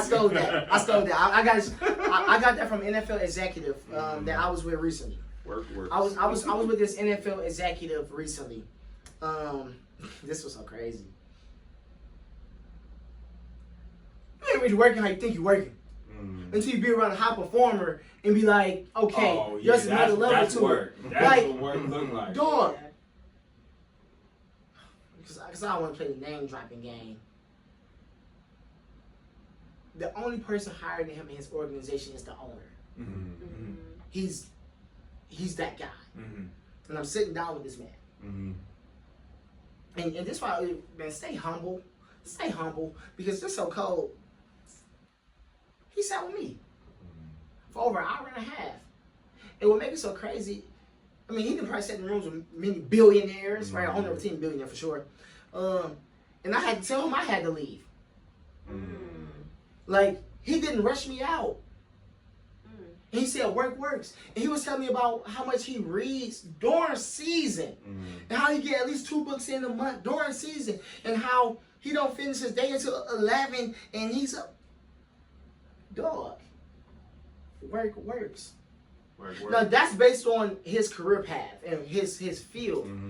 But like, you put it in personal development. You put that. He got it. He focused. Yeah. Even when I talk to him, you know what I do? I got my phone number, it's over there. But I ask a million questions, not just pull out the notepad, not just boom, boom, boom, boom, boom, boom, boom, boom, boom, boom, boom, boom, boom, boom. I ask a million questions. Don't always try to have the answer, try to have the right question. Everybody wants the answer. People don't want the right question. Absolutely. Because that requires you to understand how to listen. Yeah. And there's a good book I read called Maestro. I can't remember the author. It's called Maestro, Maestro. And it talks about how to lead by listening. So when you look at the maestro, the conductor of an orchestra, he doesn't play a specialized instrument. He facilitates. That's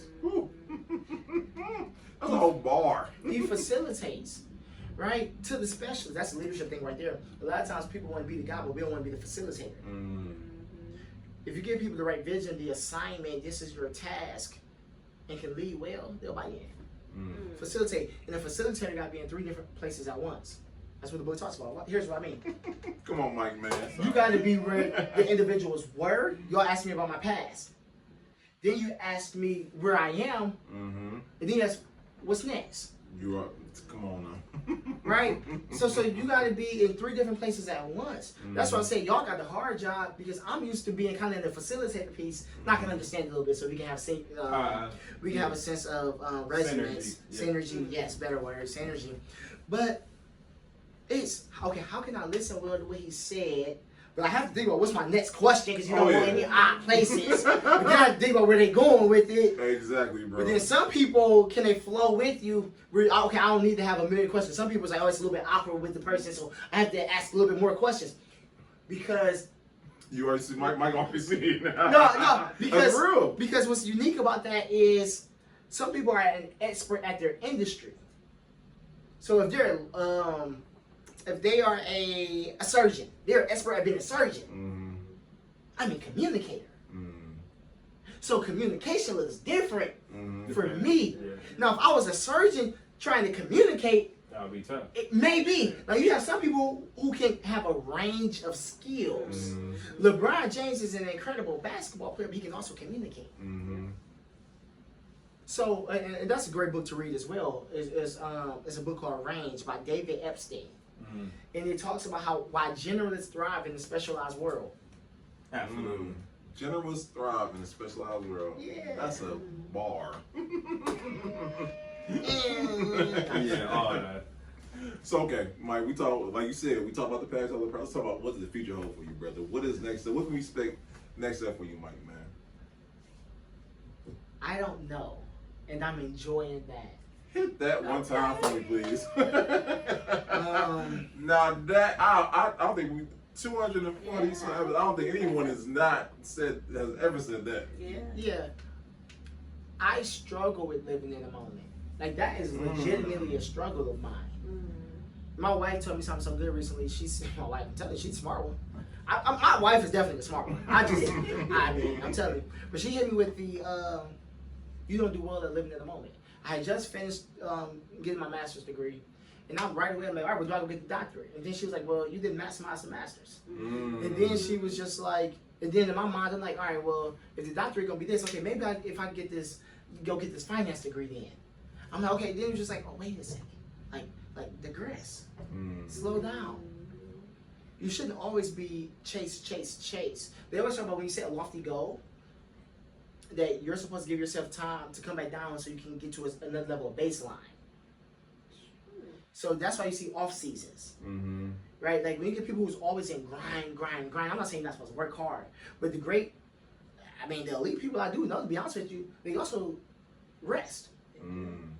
So when you ask, no, I'm telling you. So when you ask like, what's next? Like yeah, I want to do more of this, right? Like I want to speak more. I want to like more program, more public speaking, school districts, professional teams. All that type of stuff, but I can miss where I'm at right now, focusing on that. I have a direction I want to go in, but I don't know if I have the goal is supposed to be this. Maybe if I develop the abilities to learn how to understand, lead, communicate better, it will metamorph into something. Yeah, I remember a while ago I was doing a couple weeks ago I was doing a speaking engagement. But then I wanted to focus on the big one next. I'm like, well, if you focus on this next one and miss this one, you're going to look very bad. And then tomorrow I have a speaking engagement. And then I have one on Friday. So the point I'm making with that is, if I think about Friday so much, I'm going to lose tomorrow. So I want to get my reps up. I want to maximize the moment.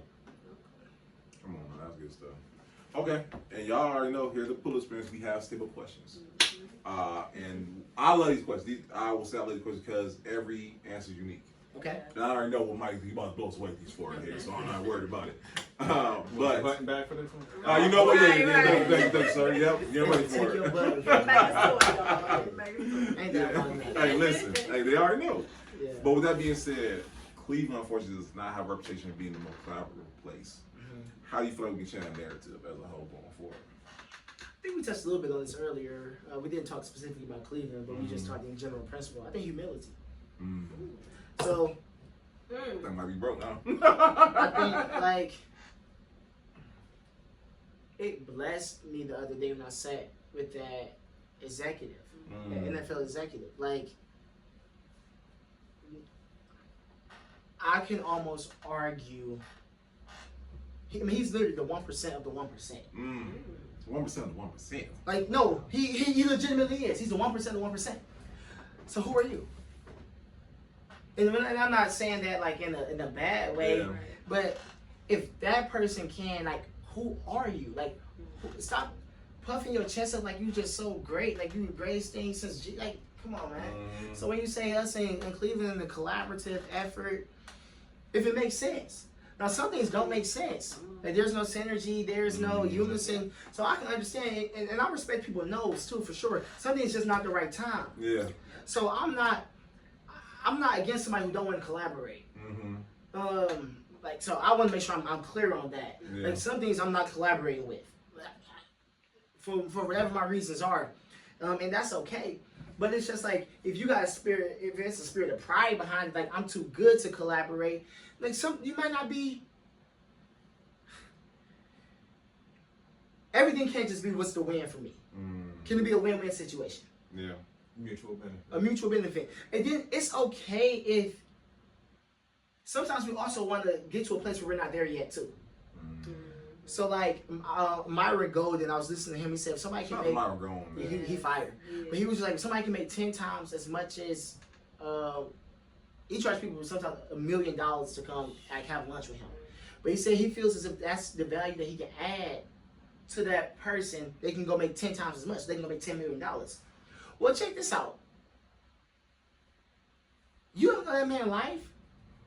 Like, you don't know he charging the $1 million so he can spend more time with his family. Mm-hmm. So you can sit up there and judge that person and say they're one charging too much, or you don't have access to that person, or you don't know that person's life. Mm-hmm. So that person not so much being arrogant.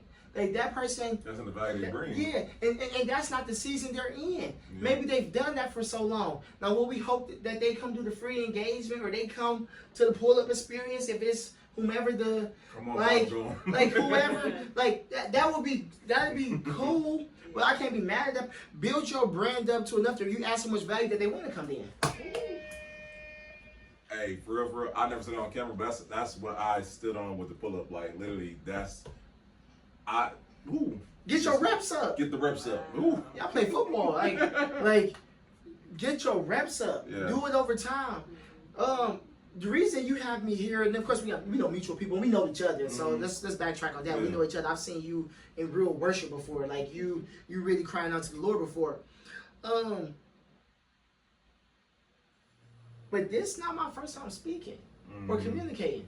The first time I ever gave a public presentation, we had lost the state championship my junior year. No, we won the state championship. I'm sorry. We won the state championship. And I spoke on behalf of the defense. And I tell people all the time, I stood up and my brain sat down. I fumbled the entire presentation. Wow. The second time I kind of knew that this is what the Lord was doing, I spoke at my dad's funeral, and the drug dealer came to me and said, man, I felt that. I just kept going. So, like, now there are Division I colleges reaching out, can we fly you out for you to come facilitate? I've been fortunate enough to do some NFL things and stuff like that. But I build it. I stay faithful. The Bible says, do not despise the days of small beginnings. The Bible also says, stay faithful in a few things, I'll make you ruler over many. So I try to live by those principles. I try to stay faithful where I am and evolve into more. So what people are seeing now, let's talk about when Daz is funny. Daz had the podcast in his house where it was just pictures on the wall. Yeah. It was just sheets of paper on the wall. And I tried to kill that presentation as if I was speaking. Let me get this is, man, the Lord know if I'm telling the truth, brother. Y'all believe it or not, I don't care. I've spoken in front of a lot of people before.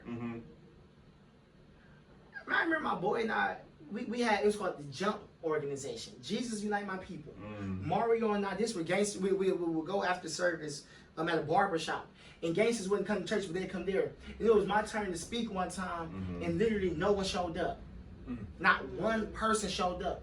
And I promise you, as the Lord be my witness, I spoke to those chairs as if it was 1 million people there. I kept presenting. I didn't stop. So people see it publicly what I've done for so long privately. People are seeing publicly now. People are seeing publicly now. Man, I've done this so much privately. Right. So even when I was making, I just had to go off of what I just believed the Lord was doing. When I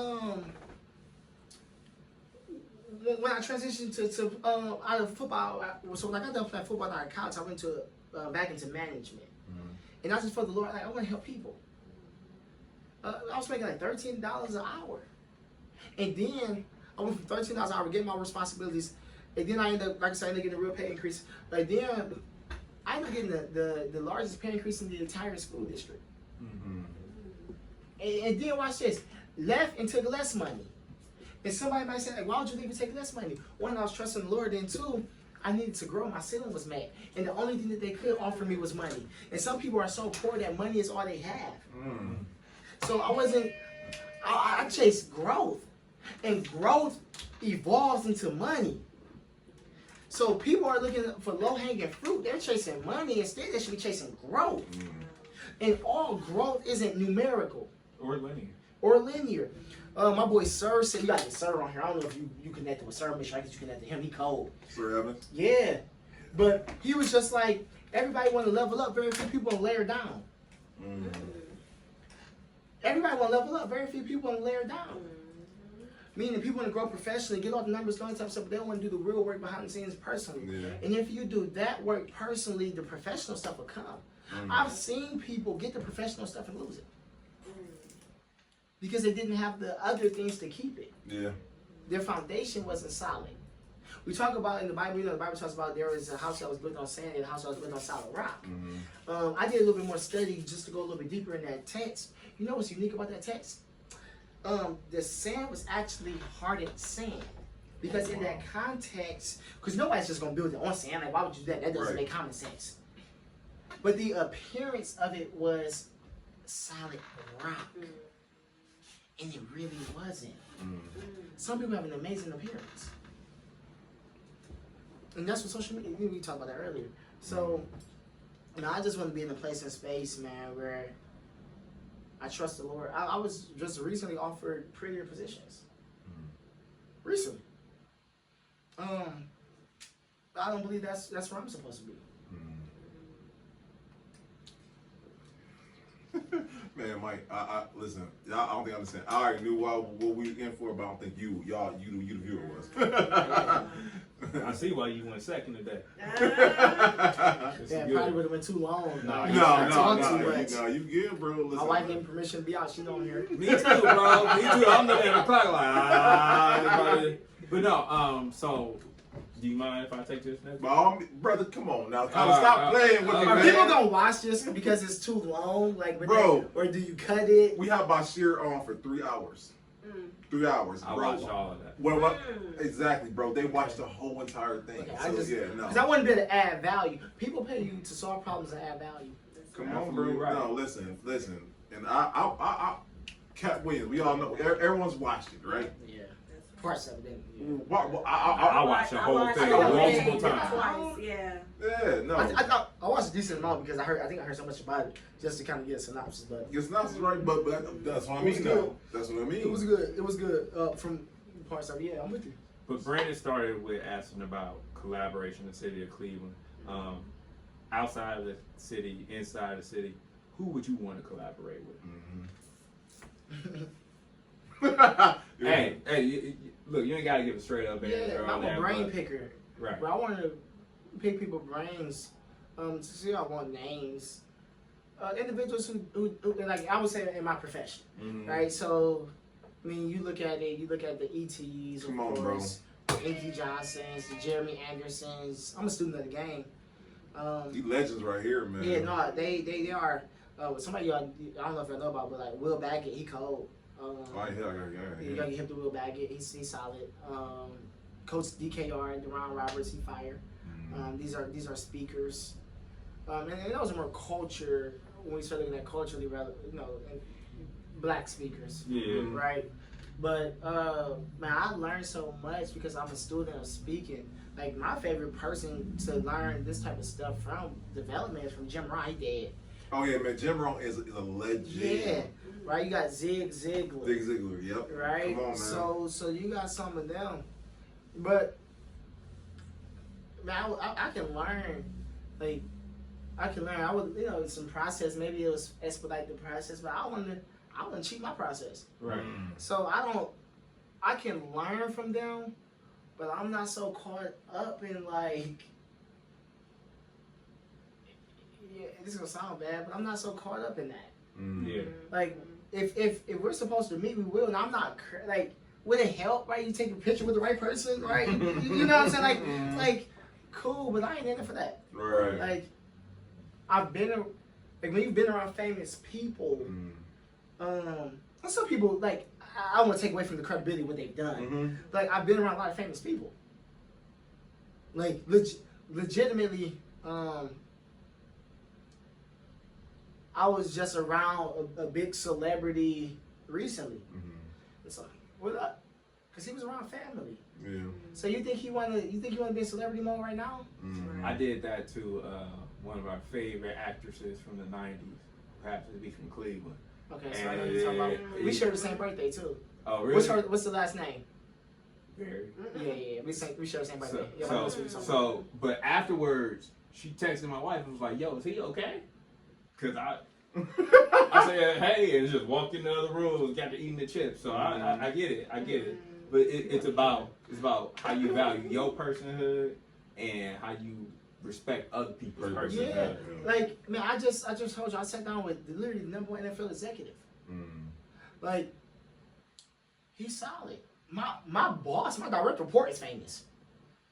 And I've sit with him in meetings like this every day. Text me, call, talk to him every single day. Yeah. My coaches are famous. Like these people are famous. Our old pastor, right? Like I was his assistant. Yeah. So, you ain't out here for the cloud collab at all. No, I'm on that. And I've had influence forever. Now people are starting to see, it's like, but if you really like, if you know me, like, man, Mike, like, I know, I've always been pretty, like, decent in sports. Obviously, I mean, I'm married, but like, I had girls, right? So like, I've kind of always had a little bit of name. So like, I'm not. Now you do see people like I saw some Gene Smith. I'll say him because I didn't have access to him, so I can put him. So I don't mind saying his name. I saw Gene Smith at an athletic director, professional development. Like, so Gene Smith was just context. Gene Smith was just an AD at Ohio State, longest tenure AD at Ohio State, black man, leadership, gets it. It was like, dang, like it was cool to see that. It was cool to see that. But what we all had the same, in a sense, like he was on stage, he was facilitating stuff, like, cool. Like, it's great. Like, I'm not knocking collaboration. I'm not knocking learning from these elite performers. Yeah. I'm not against that. But I'm also not being caught up in that. And the crazy thing is, I'm starting to see how people look at me too. So people are starting to see me as this celebrity figure, right? And it's a little strange. Like it's definitely a little strange, but yeah, you just kind of stay the course. If you stay the course, that stuff comes. My old coach used to be like, he said, expect the cameras. And the point that he was making behind that was when you do something at a high level, cameras are going to come. Come on, cameras. Right. In that sense, that was talking about football, but I clearly see that like it went to another space. Absolutely. Okay. Well, Mike, there's obviously no doubt about it. Legacy. Now we touched on this a little earlier too as well. But if you could take it just a little step further, legacy for yourself and legacy for everything that you have accomplished business-wise. Yeah. This is the silent shooter.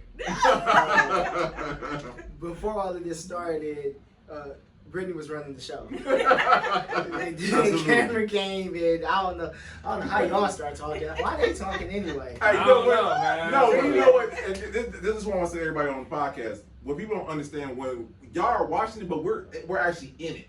And I know too often I will be sitting there, and I would forget. I'm listening. I'm like. You know what I'm saying? So I get it. That's why I'm like, That's why I never knock it. Brittany's solid. But as it relates to legacy, my family core values. My wife and I, we have 4. Honor Jesus, love family, grow and develop, and serve others. If my son can understand that, prayerfully do well. My son come out and be the biggest gangster there was. I'm going to try to set the right foundation, but he's going to have to make his own decisions. Yeah. So, as it relates to that, now do I want a little nepotism? I love black nepotism. Don't play with me. Like, would I want to be able to pass something down? He's going to have an advantage that I didn't have. He may have a network. He's going to have a network that I just didn't have. Right. And I really do have a solid network. I'll be honest with you. I do. Right. People always say it's not what you know, it's who you know. Another level to that is who knows you. And a few of them, like, a few, like people kind of do know who I am, right? So maybe let's say he don't want to go the football route, but he want to get into coaching, scouting, GM, some thinking positions, or he maybe not. Maybe he want to go into business, education, or the STEM field. Like, I got you. I'll try, but if he don't maximize it, I'm also. So now it's funny. I'm looking at like all these billionaires and they don't leave their kids anything, and I'm like, I can simply understand. Yep. Because what if they're not ready? What if he not ready? So look at my son. Like, what if he not ready? So do I want to pass down wisdom? Yeah. Do I want to pass down wealth? Yeah. But he gotta have a willingness. He gotta live his own life. That's a solid alliteration. So I mean I don't know. And his hunger and drive probably gonna be like mine. Now, I've seen an individual who father did very well, and they have a cold work ethic, and they can I shout them out and say, man, I respect Ray Vernon. Like Ray, like that's my like. He's coming on. He's coming on later on. Coming on later on in the month. Yeah, like no, I respect. He's humble. He work hard, and he gets it. So I used to watch him just to see like how I would want to raise my child. Right. Because I had access to Pastor Vernon, but I was thinking more legacy. Yeah. To your point. So that's cold. That's cold. So that's the type of stuff I want to pass down. He should probably want my mind more than he want my money. Because if he can get my mind, he'll get some money. I can't give him Jesus. So what good is if I give him all? Bible says, what profits a man to gain the world but lose his soul? Yeah. Like he can get all of blah. You feel them blah. He can get all of whatever that is, but it don't matter. Yeah. Right? So my journals, Jim Rohn talked a lot about that. Like you might want to read a lot of my journals because you will see my raw. I can filter some stuff here with y'all because I can think a little bit. But my journals is raw. It's how I'm feeling. It's messy. So maybe you can see why his dad was the way he was. Why I tried to make some decent decisions. So I hope that I'll pass that down. Does that answer the question decent? That was very good. Thank you. Now you thought that was a challenge question. Yeah, man, you gonna have. This is where I'm gonna get you. Now, you done gave us so many gems. We done back and forth with that darn buzzer. No, I'm with it. Me too. It was good. It was good. I mean, this has been a dope interview, to be honest with you. Very inspiring. I gotta rewatch it to get all the books that you was naming off because I'm like, oh, okay. I thought I could keep them mentally, but then you lost me after book 10. So we start a whole book club after this. I love books. But I don't. Yeah. I actually lied. Like, I don't. Yeah. Okay. I thought you was the host of Reading Rainbow. You thought that was hard work, man. No, because like That's good. it always like weird stuff happening with books in the sense of like that's one thing I do take. Like I'm like big and trying to understand books, but sometimes I got to read. Now I'm trying to get away from the arrogant reading.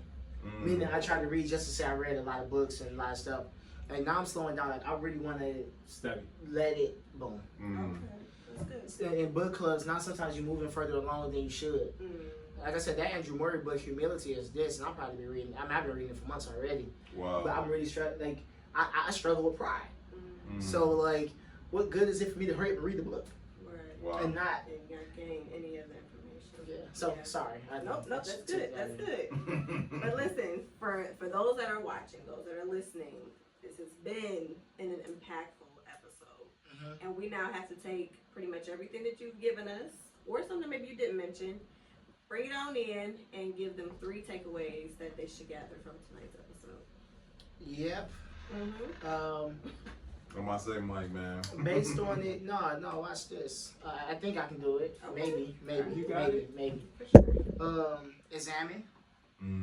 Right. So I would look at examine in the sense of self-awareness. Right. Examine where you've been. Right. Do the labor. Right. I'm a Bible guy. And I don't want to take. Also, I don't want to take scripture out of context. The Bible says the harvest is plentiful, but the workers are few. So I think that's also a great principle. Work. So examine, right? But then exposure.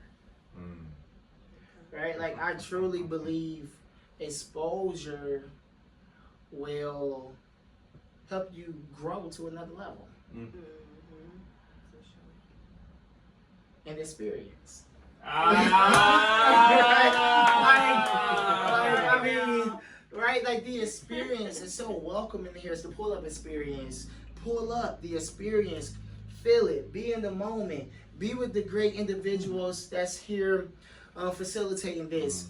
You know, Steve in the back, right? Like, Steve, you know, like Steve doing this thing. He ain't saying nothing, but it's a lot in it. So I just think being able to examine where you were, be exposed, and then enjoy the experience. I think you can have a great chance.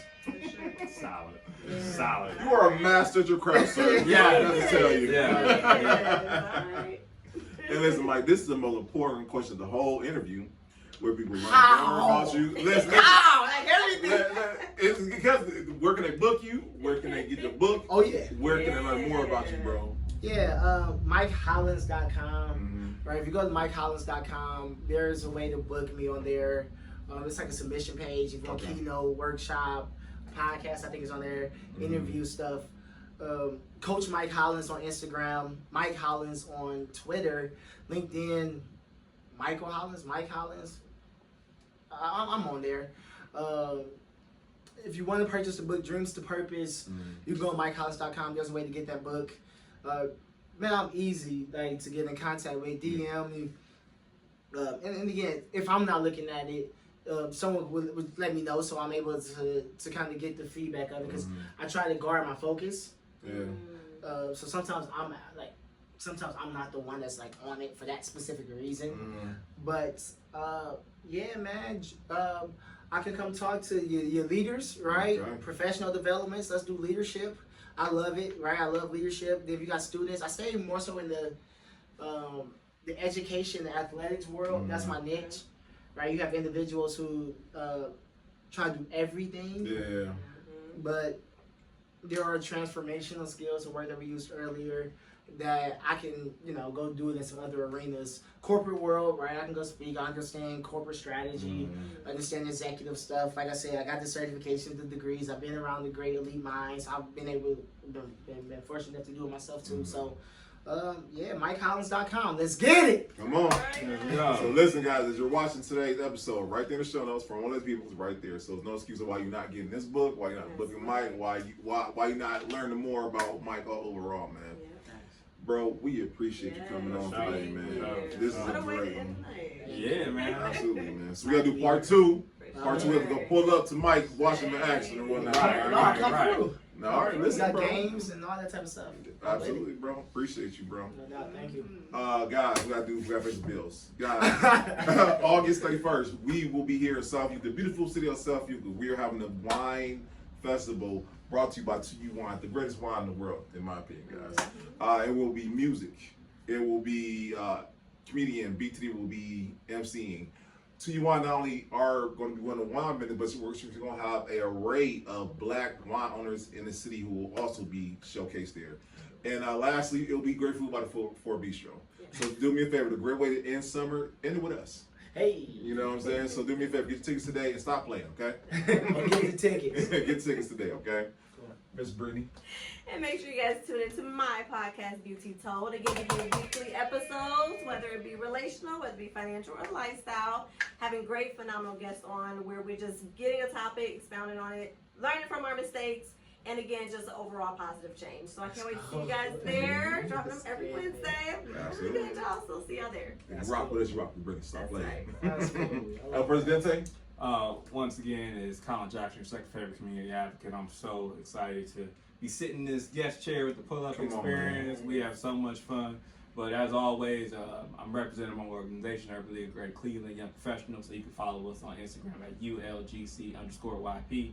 We got book bag drives coming up. We got panels coming up. We got investments, professional development, which I'm gonna actually talk to you about. But we out here in the Networking right, growth. On camera.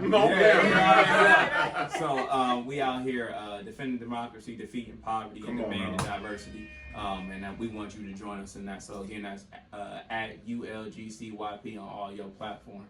Come check us out. Come on now, that's for Presidente. And lastly, guys, I want to thank you. Yes, you the person watching, you the person listening. As of right now, God is good, because when I look at analytics, it blows me away every single time. Y'all keep showing out, y'all keep sharing, liking, commenting. Like I said, as of right now, guys, we're at 7.8 million views, 60,000 subscribers, and growing. And because you guys want to listen to great stories like Mike's, hear about great creatives in our city, and it just shows us that there's a need for these stories and a need to showcase our city in a great light. So we can't thank you guys enough. And I do want you guys to do me a favor also. As you look in the show notes, there are great people like Steve. Steve is the greatest photographer in Big Island all time. You know what I'm saying? Also with Steve, Bree can help you edit your videos. We have Michelle.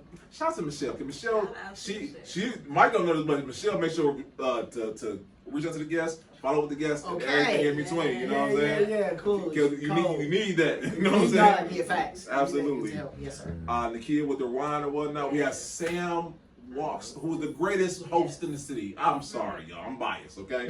And guys, just do me a favor, do that. Reach out to the team because it's a reason why the Pullis fans why we are who we are, because we have a great team.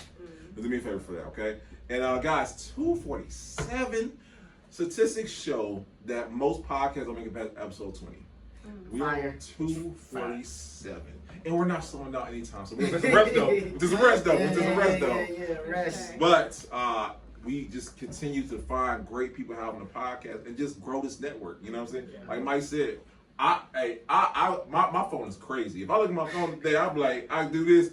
It's crazy because I have a great network. Has great guests like Mike, great guests like Colin, and we all gang around here, y'all. So listen, do me a favor, stay tuned because we got more great guests coming y'all way. Until next time, y'all. Peace. Peace. Boom.